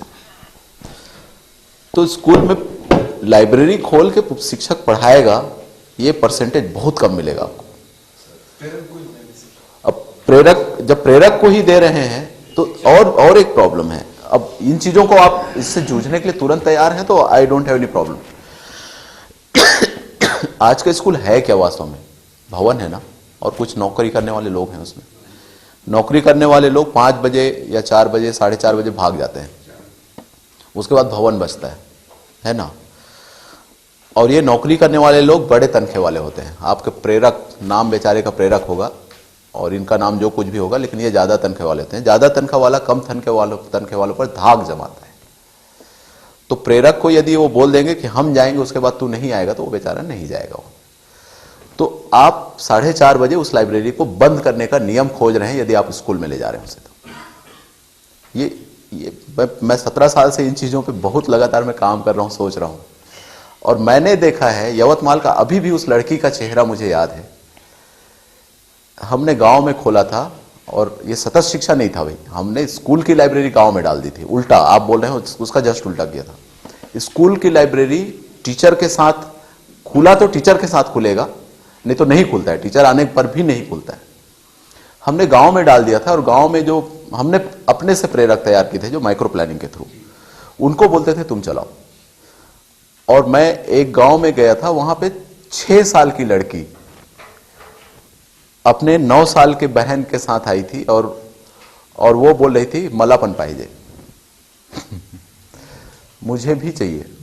तो 9 साल की लड़की जो तीसरी में पढ़ती थी, वो पुस्तक इशू कराने आई थी और ये बोली थी मेरे लिए भी एक चाहिए। तो वो समाज को हमने नौकरी करने वालों ने बहुत पता नहीं क्या किया है हमने। हाँ, मतलब छोड़ दिया हमने। हमारा 10 से 5 या 11 से 5 या 11 से 4 हमने जो तय किया, उसके आगे पीछे हम बात नहीं करेंगे। तो अभी शिक्षक लोग समाज से क्यों नहीं बात कर पाते हैं? क्योंकि जब समाज उपलब्ध रहता है उस समय शिक्षक उपलब्ध नहीं रहता, और वो सप्ताह में एक दिन भी नहीं रहना चाहता, महीना में भी एक दिन नहीं रहना चाहता। नहीं, लेकिन महीने में एक दिन तो रहो यार, महीने में रात मत रुको, जल्दी चले जाओ। ये तो या तो हम सब बड़े लोगों ने मिलकर कभी आइडिया ही नहीं दी, उनके दिमाग में खुद से आइडिया नहीं आता, और आया भी तो उसका भी विरोध किया, उनने अपने मन में विरोध किया। इसमें शिक्षा केंद्र में आप स्कूल की भी लाइब्रेरी ले आओ, और बच्चों को बोलो कि पढ़ना वढ़ना सीखना हो तो यहाँ आना, बाकी पढ़ना हो तो उधर आना। एक आध बार एक जगह हम लोगों ने ऐसे ही प्रयोग किया सर, जैसे ट्रीटमेंट और ये प्रिवेंशन और ट्रीटमेंट के दौर से। प्रिवेंशन इसलिए कि प्रेरक जो है आउट ऑफ स्कूल चिल्ड्रन को आइडेंटिफाई करके स्कूल तक ले आ रहा है सर, जो बच्चे शायद नहीं आ रहे थे तो ले आ रहा है, और टीचर्स यदि तालमेल है सर तो और टीचर्स उसको पढ़ा रहा है तो ड्रॉप आउट भी कम हो रहा है सर। और जो समतुल्यता वगैरह के लोग जो एक्स्ट्रा बचे हुए हैं उनको भी टीचर पढ़ाने का काम कर रहा है। हर जगह प्रेरक सर उतना क्वालिफाइड है नहीं कि वो 8वीं के बच्चों को ही पढ़ा सके। हाँ। तो वहाँ पे उस लेवल पे सहायता मिल जा रही है सर। और ये सप्लीमेंट इसलिए होगा कि जो रिसोर्सेस हैं वो टीचिंग मटेरियल्स, मैप्स वगैरह और लेखन सामग्री वगैरह वो स्कूल से मिल जा रहा है, अतिरिक्त तौर पे उसका की व्यवस्था नहीं करनी पड़ रही है। तो कई सेगमेंट्स हैं सर एजुकेशन के, वो बिखरे बिखरे हुए हैं, तो उनको एक जगह भी करके ज़्यादा इफेक्टिव रिजल्ट लाया जा सकता है। बिखरा हुआ किसको बोलेंगे? एक पुस्तकालय स्कूल में है, एक पुस्तकालय पंचायत घर में है, और प्रबंधन दोनों जगह। मेरा ये कहना है कि जो पुस्तकालय समाज के सुविधा के हिसाब से समाज को जब चाहिए तब उपलब्ध रहे, वो पुस्तकालय चलना चाहिए। और यदि आपको 3 जगह नहीं चलाना है तो 1 जगह चलाना है तो इसी पुस्तकालय में चलाएंगे जो समाज को ज्यादा समय के लिए उपलब्ध होता है। सर स्कूल का उधर ले जाओ आप। लेकिन स्कूल के पुस्तकालय का जिस तरीके से आजकल यूज हो रहा है, जो स्ट्रिंग लाइब्रेरी जो चलती है, कक्षा में उल्टे लटका दिए जाते हैं, उसका भी एक अलग ही मजा है जी। बच्चे जब चाहें तब पढ़ें जी। तो अलग अलग चीजें हैं। स्कूल के पुस्तक इशू होने के नियम कानून या वो परंपरा बनी है क्या यहाँ पे? बनानी पड़ेगी सर, बनानी पड़ेगी सर। वो सारी चीजें करो, अभी बहुत काम करना है भाई। अभी तो पुस्तकालय का पा आया है अभी यहाँ पे, अभी तो आगे बहुत सारी चीजें करनी है। नहीं, मैं सहभागी हूँ इस चर्चा में, वहां से यहाँ से। आप सभी का हार्दिक अभिनंदन करते हुए मैं मंगलम शिक्षा विभाग में संकल्प और स्वेच्छा से आया। शिक्षक के रूप में आने के पहले से भी गौरवान्वित था, आकर के और ज्यादा हुआ हूं। शिक्षक बनने के साथ ही 72 में बना, तब से आज तक एक भी दिन ऐसा नहीं आया मेरे साथ कि मैं दुखी हुआ हूं शिक्षक के रूप में। पिछले 17-18 साल से पूज्य बाबा जी के सानिध्य में आने के बाद से और उसके पहले से भी कोई भी कार्य जो मेरे पास है, जो मैं समाज के लिए किसी के लिए कर सकता हूं, तो मुझे ये समझ आई थी कि वह शिक्षा ही हो सकता है, पाठशाला ही हो सकती है। और सन 86 में अपने घर में मैंने एक पाठशाला खोली। इसलिए खोली मैंने कि मैं कक्षा में पढ़ाते पढ़ाते रोता था। तो मेरे मन में बात आई थी कि मैं एक ऐसी शाला खोलूं जहां बच्चे जैसा मैं चाहता हूं वैसा स्तर पा लें, वैसा रिस्पॉन्स दे लें। मैं जिस शाला में था 6 विषय होता है, हम 5 लोग भी ईमानदारी से पढ़ाते थे। एक शिक्षक के ना पढ़ाने से रिजल्ट शून्य की ओर जाता था। जीवन में जो भी कुछ करना है शिक्षक के ही माध्यम से होगा, ये बात आ गई थी। पिछले 15-16 सालों से उसे हम लोग और सजाने संवारने का प्रयत्न इस जीवन विद्या की रोशनी से प्रयत्न करते रहे। करीबन 9-10 साल पहले उस समय के तत्कालीन उप संचालक शिक्षा विभाग के अधिकारी को, उस समय के और भी जो शिक्षा अधिकारी थे उन सभी को मैंने एक निवेदन पत्र दिया था कि एक शाला मुझे दे दीजिए और यहीं शालाओं में फैले हुए कुछ शिक्षक को मुझे चुनने का अधिकार दे दीजिए। एक शाला में हमको पदस्थ कर दीजिए। हमें कोई संसाधन, कोई ट्रेनिंग, कुछ नहीं चाहिए। आप जिस प्राइवेट स्कूल को अपना मापदंड मानते हैं उसके बराबर तो रिजल्ट मैं दूंगा। आगे क्या देंगे? उस समय जीवन विद्या, ये संस्थान को भी आज 7वां साल है। जीवन विद्या उस समय बोलना हमारे लिए संभव नहीं था। आज जब आम में मोर आ गया हो, जिस आम की गुठली को आप लगाए हो और उसमें मोर आ जाए, आपके दिल पे क्या गुजरती होगी। सोम और सोम जैसे हमारे बहुत सारे भाइयों के त्याग, समर्पण, निष्ठा की जो बात चल रही थी, आचरण तक उतर करके आप लोगों तक ये पहुंचा। पूज्य बाबा जी 20 साल पहले कहा करते थे, जब एक स्कूल हम खोले तो बोले, बाबू रे एक स्कूल से क्या होगा, कोई आदर्श फादर्स नहीं होता स्कूल का, ये पूरा संविधान में लागू होगा। उस समय राजीव गांधी प्रधानमंत्री हुआ करते थे। राष्ट्रीय शिक्षा नीति की बात उस समय चली थी। बाबा जी के साथ हम लोग भी शिक्षा का स्वरूप क्या हो भेजे थे अमरकंटक से। और तब हमको लगता था राष्ट्रपति क्यों आपकी बात मानेगा, मन में कहते थे बाबा जी के लिए। प्रधानमंत्री अपनी कुर्सी छोड़ेगा क्या आपकी बात मान के। आज इन 20-25 सालों में राष्ट्र कहां जाएगा वो तो नहीं कह सकते, लेकिन छत्तीसगढ़ राज्य जैसा करवट ले रहा है। आदरणीय शिवहरि जी ने कहा कि पूरा प्रदेश इस जीवन विद्या की रोशनी से लाभान्वित होगा, प्रकाशित होगा। तो आम की इस बौराएपन को हम लोग, अभी फोन से भी बातें हुई और भी लोगों से, मैं उस आनंद को व्यक्त कर पाने में पूर्णतः अपने आप को असमर्थ पाता हूं। सिवाय अंदर एक गदरायापन, एक विह्वलता। ये विह्वलता तब भी आई थी 1 साल पहले, जब पहली बार सोमैया ग्रुप, जहां जिनके 25-30 कॉलेज चलते हैं, वो हमारी शुरुआत थी। एक स्कूल चलाया जाए, ये 6-7 साल से यहाँ चलता था और उसका सर्वाधिक विरोध किया था सोम ने। बोले क्यों, कौन मास्टर पढ़ाएगा, बोले उसको जो स्वयं पारंगत नहीं हो क्या पढ़ाएगा। हम पहले पूरे मास्टर बन लें, जिस बात की ओर आदरणीय चावरे जी और शिवहरे जी ने इशारा भी किया कि एक शिक्षक, आदरणीय पवन जी आपके बीच आके जा चुके हैं और आप सभी ने उसको कोड किया है, कि हमारे लिए अत्यधिक आनंद का विषय हुआ। एक शिक्षक सचमुच में अगर जिम्मेदारी से सामने आ जाए, एक स्कूल और आजू बाजू के वातावरण को भी ठीक कर लेगा।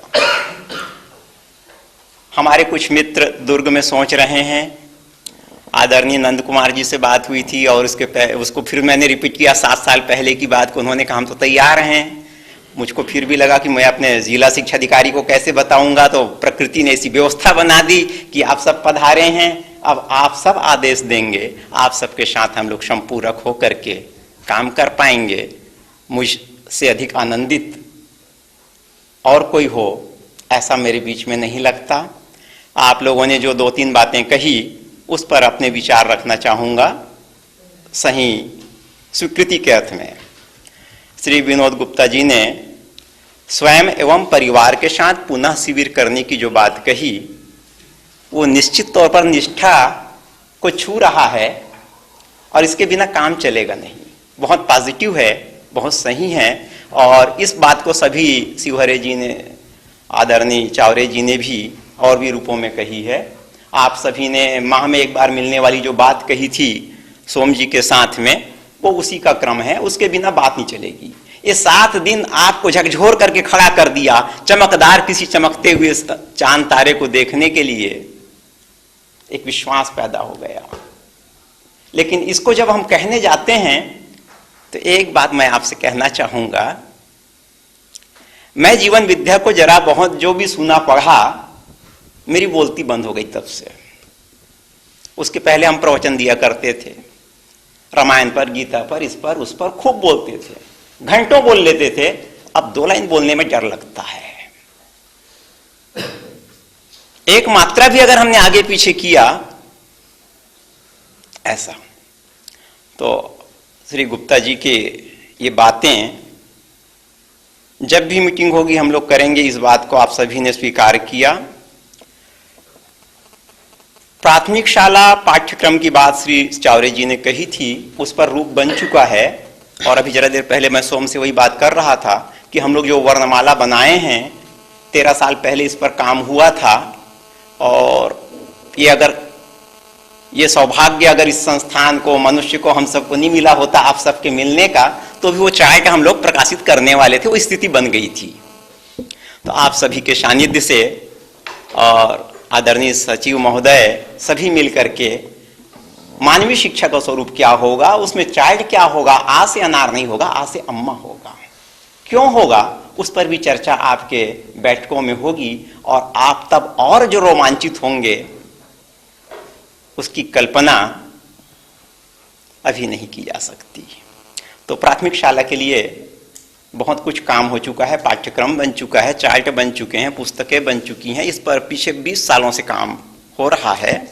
और निश्चित तौर पर कोई भी प्रमाण की बात आएगी, प्राथमिक शाला के बिना हम कुछ नहीं कर सकते। अभी कुछ स्कूल के चुनाव जो हम लोग करना चाह रहे थे, उसमें हम प्राथमिक शाला पहले दीजिए हमको, ये बात थी। और कोई भी प्रयोग मिडिल में भी प्रभाव जाएगा, हाई में भी जाएगा, हर जगह जाएगा।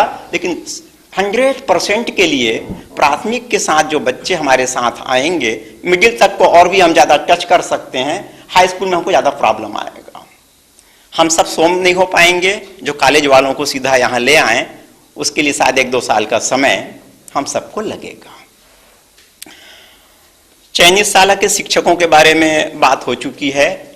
और एक सामान्य न्योता दिया जाए, जबरन आदेश के रूप में ना भेजा जाए, जिसको श्री शिवहरे जी ने कहा कि अभी तक हम लोग जो भी ट्रेनिंग दिया करते थे उसमें अब मुझे लगता है कि आप अधिकारी कम हो पाएंगे, मित्र और भाई ज्यादा हो पाएंगे। इसलिए हमने कहा कि सहमति के आधार पर। जी जी जी जी जी। और निश्चित तौर पर इस शिविर में आकर के कोई भी व्यक्ति एक वक्त शिविर में आ जाए, जैसे आप आनंदित होकर जा रहे हैं, सभी को जाना है। खुशबू किसे प्रभावित नहीं करती, उसके लिए और कुछ कहने की जरूरत नहीं है। योग में जब लोग आए, एक बार शिविर हम लिए थे योग का, अभी तक जितने शिविर हैं, प्रशिक्षण आप लोग देते हैं, आर्डर में कोई जाना नहीं चाहता, आप जबरन भेजते हो, दोनों तरफ से धक्का मुक्की चलता है। योग में जब लोग आए थे एक बार शिविर में, मैंने दूसरे दिन कहा था कि एक दिन मेरे साथ कर लो, 1 घंटा मेरे को सुन लो, अगर आपको योग अपने लिए नहीं लगेगा, मैं अपनी जवाबदारी पर आपको रिलीव कर दूंगा। तीसरे दिन से लोगों ने दबाव बनाना चालू किया था कि 5 दिन के योग शिविर को 10 दिन किया जाए। कौरेती साहब और उस समय मिश्रा जी हुआ करते थे, उन्होंने कहा समापन में हम समापन नहीं करते, हम उद्घाटन करते हैं 15 दिन का फिर से। यही हाल इस शिविर का होना है, ये तो वर्षों के लिए चलेगा। तो हम लोग एक वक्त वातावरण बनाएं, उनको न्योता दें, जैसे कि बेमेतरा में राजन महाराज और अपने मित्र लोग आकर के उसको दिए हैं। और उसमें स्वेच्छा से जो आते हैं उनको पहले आने दें। वो जा करके जो खुशबू, जो तरावट, जो मिठास देंगे, उस न्योता से लोगों को आने दें। अन्यथा उनको लगेगा कि ये और कोई प्रकार की ट्रेनिंग है जो हम लोग दिया करते हैं आवासी के नाम पर, जिसके नाम से त्रस्त हैं। कम से कम इस मानसिकता से उन्हें कुछ दिन बचाने का प्रयत्न करें, ये निवेदन। और जितनी भी बातें आई है मैं पुनः वही कहना चाहूँगा कि यह संपूर्ण जीवन विद्या शिक्षा के माध्यम से ही चरितार्थ होगी और उसका इतना विशाल प्लेटफार्म बनेगा, इसकी कल्पना हम लोगों को नहीं थी। इसके लिए जो जो भी माध्यम बने, आदरणीय अग्निहोत्री जी, श्री नंद कुमार जी और आप सब बार बार धन्यवाद, आभार के पात्र हैं। आप सभी के प्रति अपने संपूर्ण संस्थान की ओर से, अपनी ओर से मैं आभार व्यक्त करता हूं और मनुष्य के लिए, हम अपने लिए, मनुष्य के लिए, समाज के लिए जी करके स्वयं आनंदित होंगे, इस आशा, कामना, विश्वास के साथ।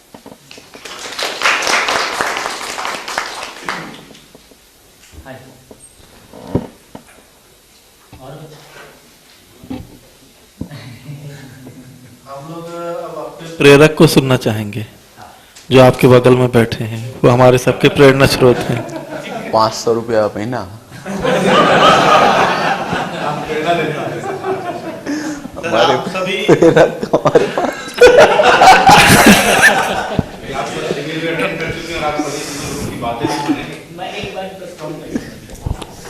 कि इतना तो मिनिमम आवश्यक है। अब जैसे आपने कहा कि जबरदस्ती ना भेजा जाए और समझ में किसी को आना नहीं है, इम्प्रेशन पुराना है ही है, ट्रेनिंग मतलब झंझट, तो फिर वो सुपात्र अक्सर छूट ही जाते हैं। मेरा ये भी अभी सोचना है कि जो अभी स्वेच्छा से आएगा बिना सूचना से, वो कोई काम का भी नहीं होगा या बहुत काम का होगा, बीच का तो नहीं होगा। तो एक काम की आवश्यकता है कि आप में से सारे लोग मिनिमम इतना कॉम्पिटेंट होना ही चाहिए कि आप 3 घंटे की डिलीवरी दें, 2 घंटे की डिलीवरी दें और सामने वाला शिविर करने के लिए तैयार हो जाए। ये हुई ना बात, ये हुई ना बात।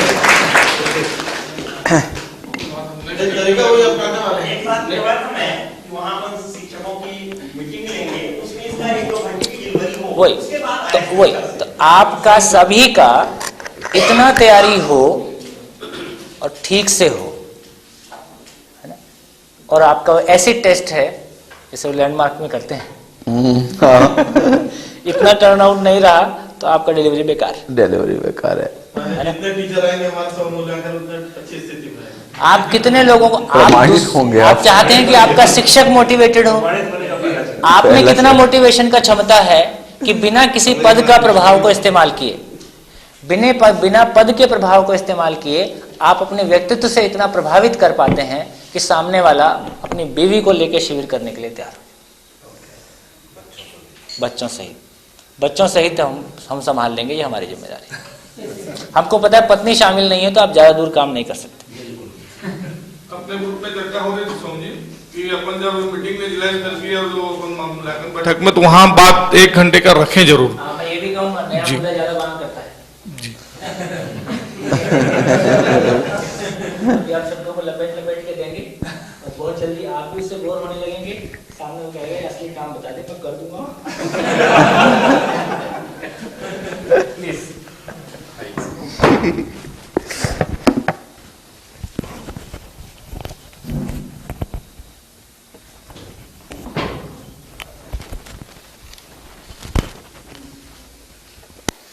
मैं शिविर के पहले भी, मतलब मैं शिविर में भाग लेने के पहले भी इस पोडियम से बोल चुका हूँ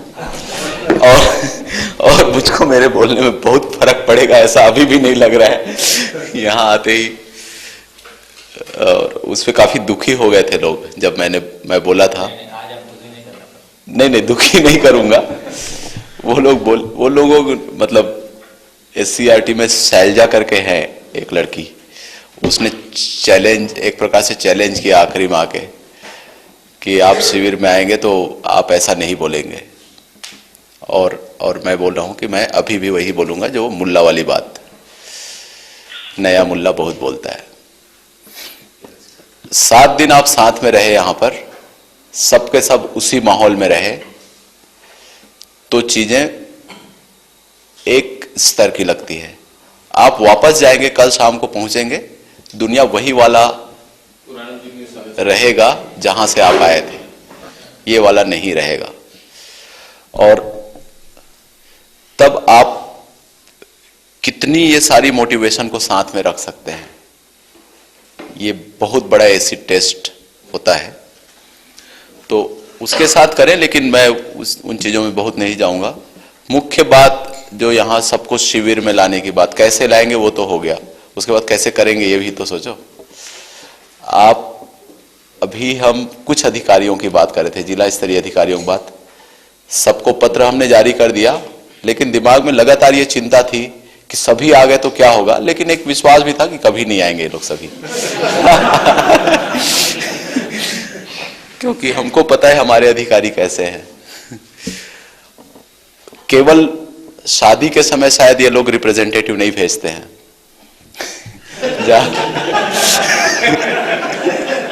जा बार तू करके आ जा अभी तो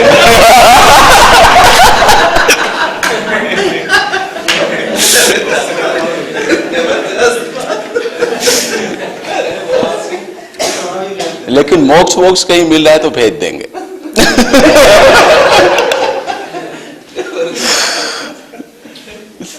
तो यहां भी आए हैं, बहुत सारे रिप्रेजेंटेटिव आए हैं, है ना। बहुत सारे जिलों से मैंने बातें की, तू जा रहा है कि नहीं जा रहा है, तो रिप्रेजेंटेटिव भेजा हूं सर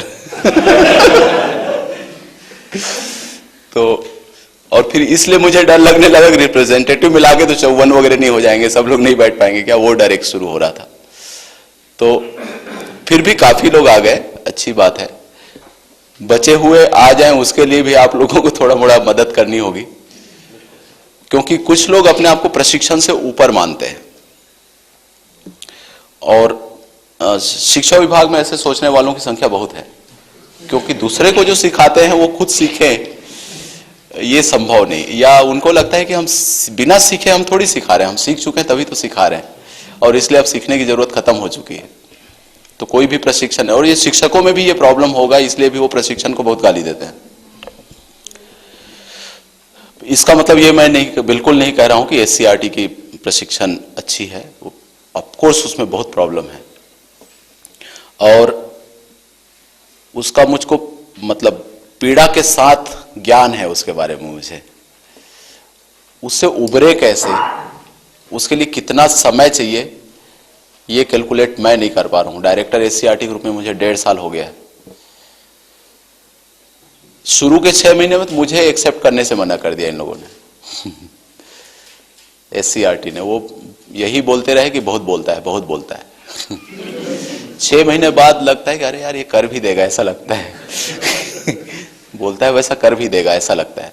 इवन प्रौढ़ साक्षरता में ये हुआ, 3-4 महीने तो यही चलता रहा। हम अनुभवी हैं, दोनों अनुभवी लोग हमारे बैठे हैं यहाँ पे। तो ये प्रॉब्लम है, लोगों में ये प्रॉब्लम है। तो लेकिन उसके बावजूद भी बाकी जगह जो प्रॉब्लम हमारा है, एससीईआरटी में प्रशिक्षण देने में क्यों प्रॉब्लम आती है? आपको अच्छे प्रशिक्षक नहीं मिलते हैं, ये प्रॉब्लम है। सोम भैया ने अच्छा प्रशिक्षण दिया, रेसोग्राफ लाओ और कॉपीज निकालो फटाफट फटाफट सोम भैया का और सभी तरफ भेज दो, करेंगे, होगा। और या तो डुप्लीकेटिंग मशीन लाओ, फिर डुप्लीकेट निकालोगे सोम भैया के, होगा क्या? क्या लगता है क्वालिटी?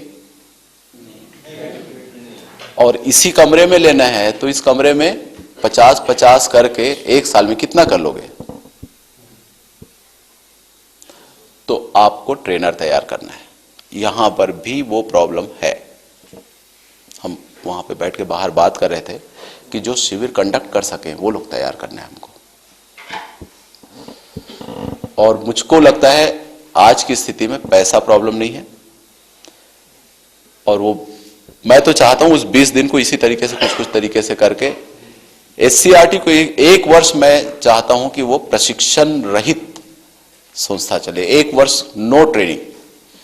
वो मैं लगातार बोल रहा हूं, लेकिन वो पैसा आता है ये वो, उस लालच में, लालच मतलब राज्य का पैसा लूट ना जाए या डूब ना जाए, उस पर भी सोचूंगा। अभी बात होगी, आपके मैडम से बात होगी उस पर कि किस तरीके से पैसा भी ले लें और ये वाला ट्रेनिंग भी ना करें हम, जिस समोसा खाने वाला ट्रेनिंग। तो मैं उसको समोसा ट्रेनिंग बोलता हूं छत्तीसगढ़ में समोसा का पेटेंट मिल जाए। समोसा बहुत बढ़िया बनाते हैं छत्तीसगढ़ के लोग, इतना अच्छा कि मुझको हार्ट का प्रॉब्लम हो गया। तो ट्रेनिंग के लिए तो वो है उपलब्ध, पैसा उपलब्ध है ही, उसमें प्रॉब्लम नहीं है। आपको ऐसे हॉल भी मिल जाएंगे, शायद उसमें भी प्रॉब्लम ना है। ट्रेनिज भी मिल जाएंगे, ट्रेनर कहाँ से मिलेगा? तो 3 घंटा आप लोग शायद बात कर लेंगे, लेकिन 7 दिन। एक ऑप्शन था सर इसमें, जैसे अपना एजुसेट शुरू होना है, उसका यूज अगर अपन करते हैं तो कैसा इफेक्टिवनेस बढ़ाएंगे यार? कुछ कर लेंगे, अभी उस पर भी थोड़ी सोम भैया को भी लग ही रहा था कि करेंगे। मेरे मन में शंकाएं आई तो एजुसेट में 100 केंद्रों में लोगों के मन में शंकाएं आई और सब जगह 50 लोग बैठे थे, 5000 लोग हैं, उसमें से एक 10-10 के में भी आई तो 500 लोगों के मन में शंकाएं आई। यहां शंका आती है, आप बोलते हैं, जवाब मिलता है। तो वो वहां पे सबके मन की शंका आप नहीं दे पाएंगे। तो आप देखो, आपको ट्रेनर्स तो मल्टीप्लाई करना ही पड़ेगा और उसके साथ थोड़ा मोड़ा डायलूशन भी होगा, लेकिन थोड़ा मोड़ा हो तो ठीक, ज्यादा डायलूशन होगा तो हमारे SCRT वाला ट्रेनिंग होगा ही। तो कितने समय में हम कितना फास्ट मल्टीप्लाई करेंगे, कौन होंगे ट्रेनर्स, और उनको ये निष्ठा विष्ठा लेवल पे नहीं चलेगा, आचरण तक पहुंचना पड़ेगा। उसी में समय चाहिए। निष्ठा तैयार होने के बाद भी आचरण तक पहुंचने में आप देखिएगा एक एक चीज करने में कितनी प्रॉब्लम होती है। कई शिविर करने पड़ेंगे। मैं जो लैंडमार्क फोरम की बात सोम भैया कर रहे थे, और आप लोगों से भी कभी हुई क्या लैंडमार्क फोरम? यहाँ पे नहीं हुआ। हम लोगों ने वो ट्रेनिंग अटेंड किया है, एक अमेरिकन कंपनी चलाती है, मैंने बॉम्बे में अटेंड किया, आपने दिल्ली में किया शायद। उसके बाद मैंने टाइम मैनेजमेंट अपने आचरण में लाना शुरू किया, और अभी मैं बहुत अलग टाइप से मेरा टाइम मैनेजमेंट है, वो आप लोगों को अंदाज आता होगा मेरा टाइम मैनेजमेंट। लेकिन वो आचरण में लाते लाते टाइम लगा, मुझे काफी टाइम लगा, और वो कठिन भी रहा, और मेरे आजू बाजू वालों बहुतों को कठिन हुआ। छत्तीसगढ़ में जितने लोगों को लगता है कि अभी इसको एकदम ईमानदारी से सुझाव दे दूं, तो वो यही बोलते हैं कि इतना काम मत कर। मुझको, मेरे लिए ईमानदारी का सुझाव ये होता है। फिर वो चीफ मिनिस्टर ऑफिस के लोग हों, चीफ सेक्रेटरी ऑफिस के लोग हों, मेरे सीनियर हों, ये लोग सब यही बोल रहे हैं, और इवन मेरे जूनियर्स भी बोल रहे हैं। क्योंकि वो टाइम मैनेजमेंट इस तरीके से है कि मेरा इफेक्टिवनेस तो स्ट्रांग है, लेकिन वो आचरण में लाने में बहुत टाइम गया, तो वो टाइम जाएगा। तो आप लोग ट्रेनर अपने दिमाग में खोजना शुरू करिए। आप लोगों ने ज्यादा लोग देखे हैं पूरे छत्तीसगढ़ में, शिक्षा विभाग में देखे हैं, शिक्षा विभाग के बाहर भी होंगे, जो भी होंगे, उसके शिविर पे शिविर हमको पहले लगाने पड़ेंगे, और नहीं तो पूरे 52 सप्ताह भी, और 52 सप्ताह एक ट्रेनर को करना संभव नहीं है। ये आप सोच सकते हैं, ऐसा इसमें गैप चाहिए, कितना भी समझ, ऊर्जा वगैरह सब कुछ हो, 52 सप्ताह लगातार ये एक व्यक्ति नहीं कर सकता ऐसा प्रशिक्षण, जीवन विद्या का शिविर। तो 52 सप्ताह भी किसी ने कर लिया, तो हर बार 50 किया, तो साल में कितने होंगे? 2500। तो वहां पर प्रॉब्लम है, और उस पर भी हम बात कर रहे हैं कि एक प्रकोष्ठ हो SCRT में। उसमें स्कूलों में कैसे जाएगा, काफी काम मंगलम जी ने बताया कि कर लिया है। पवन जी से मेरी भी मुलाकात हुई, मेरे घर में आए थे उस दिन सुबह, उन लोगों ने भी काफी कुछ कर लिया है। स्कूलों में ले जाना है, जैसा हमारा टेक्स्ट बुक जाता है वैसे ये भी चला जाएगा। फिर रोना मत, जीवन विद्या कर लिया, उससे भी कुछ नहीं हुआ, ये रोना मत। तो आपको शिविर कंडक्ट करने लायक करने के लिए बहुत से लोग जब तक नहीं तैयार करेंगे, आपको सफलता नहीं मिलने वाली। और वो अभी तो बाहर से आ जाएंगे, पवन जी भी बोल रहे हैं कुछ हम भी भेज देंगे, शहडोल में एक दंपति है वो भी शायद आ जाएं, वो थोड़े मोड़े हम प्रशासकीय व्यवस्था में कुछ कुछ करेंगे और कहीं आ जाएंगे वो लोग। उतने से भी काम नहीं चलेगा। तो आप लोगों को खोजना पड़ेगा, ये जवाबदारी लीजिए आप लोग। आप लोगों में से कितने लोगों का आत्मविश्वास बना है कि हम 200 पात्र हो सकते हैं? आप लोगों में से कितने लोगों का भरोसा बना है कि हम समझ के 7 दिन का शिविर संपन्न कर सकते हैं? सोम भैया की जगह लेना है। कितने समय में, कितने समय में, और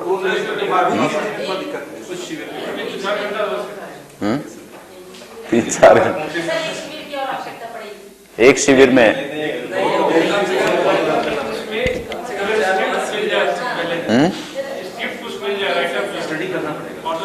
वो पुस्तकें हैं वहां पे 8, 10, 12, 15 पुस्तकें हैं। कल शायद कल लगाएंगे ना, कि आज लगाया था? कल लगेगा। हाँ,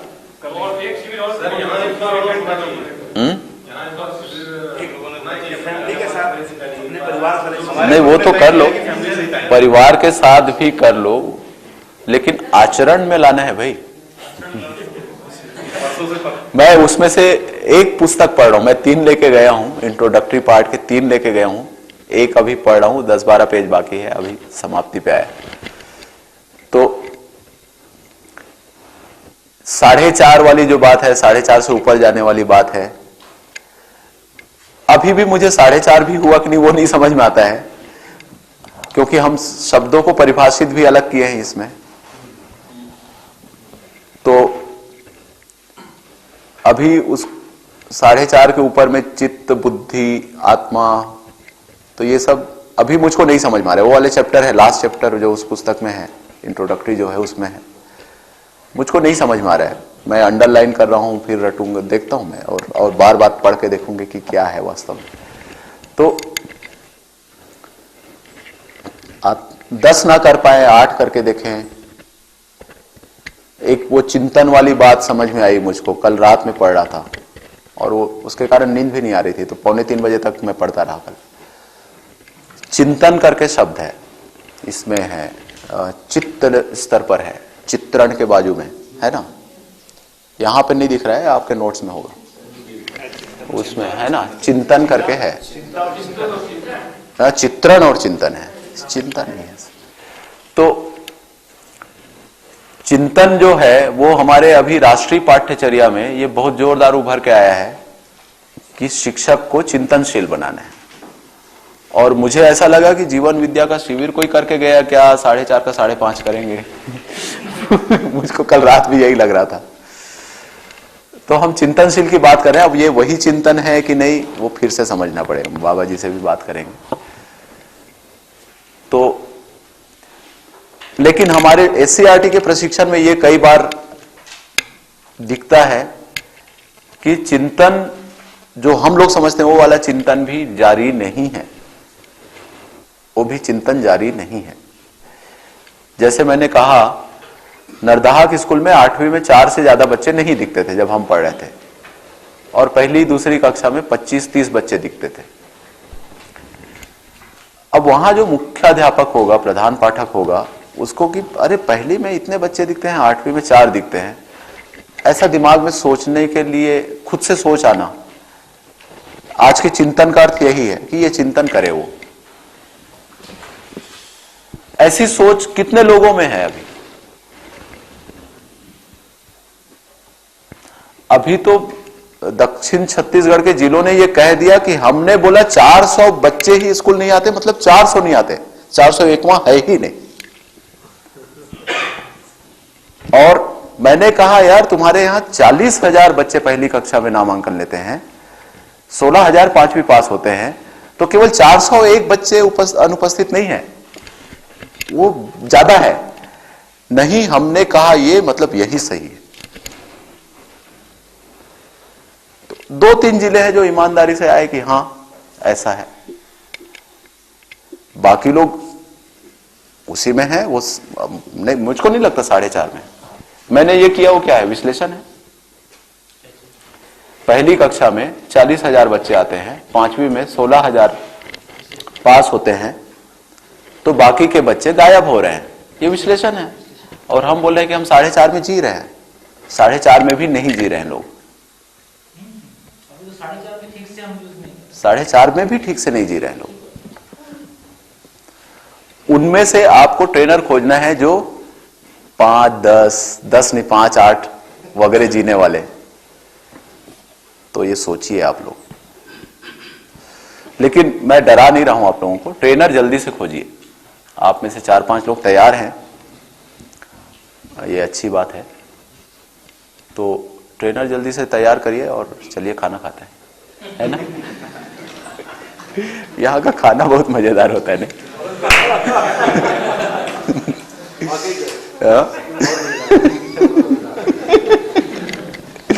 मुझको तो वो गरम गरम रोटी याद आ रही है, अभी जाग खाए।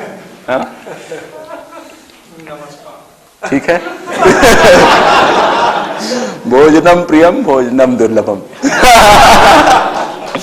चलो ओके। अभी कल तक एक तो ये निश्चित करना है कि एक दिन माह में कौन सा होगा। तो जगह भी तय करिए, कहाँ मिलेंगे वो भी तय करिएगा, कहाँ पर मिलेंगे हम लोग, है ना। समीक्षा बैठक में बच्चे आते हैं तो उसके दूसरे दिन हो सकता है, रेगुलर तिथि पे सभी लोग हैं तो 3 हो जाएंगे। समीक्षा बैठक अलग अलग होती है। आप समीक्षा बैठक की बात कर रहे हैं तो मेरा 3 दिन मांग रहे हैं, ऐसा सोचिए आप। क्योंकि डीपीसी लोगों के समीक्षक ने नहीं किया ये शिविर, डीपीआई मतलब डीओ के समीक्षक ने भी नहीं किया ये शिविर, तो मेरा 3 दिन मांग रहे हैं आप लोग। इतना नहीं होता है टाइम मेरे पास। एक दिन मांगेंगे तो आप सबकी समीक्षा बैठक एक दिन होनी चाहिए, ऐसा होगा। वो आप लोग कैसे तय कर लेंगे।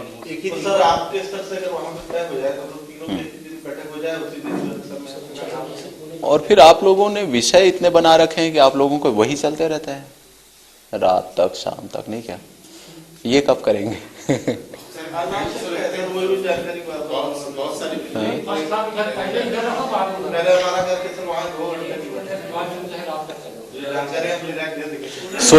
सोचो और बताओ, करते हैं, है ना। एक ट्रेनिंग तुमने पहले हो जाए।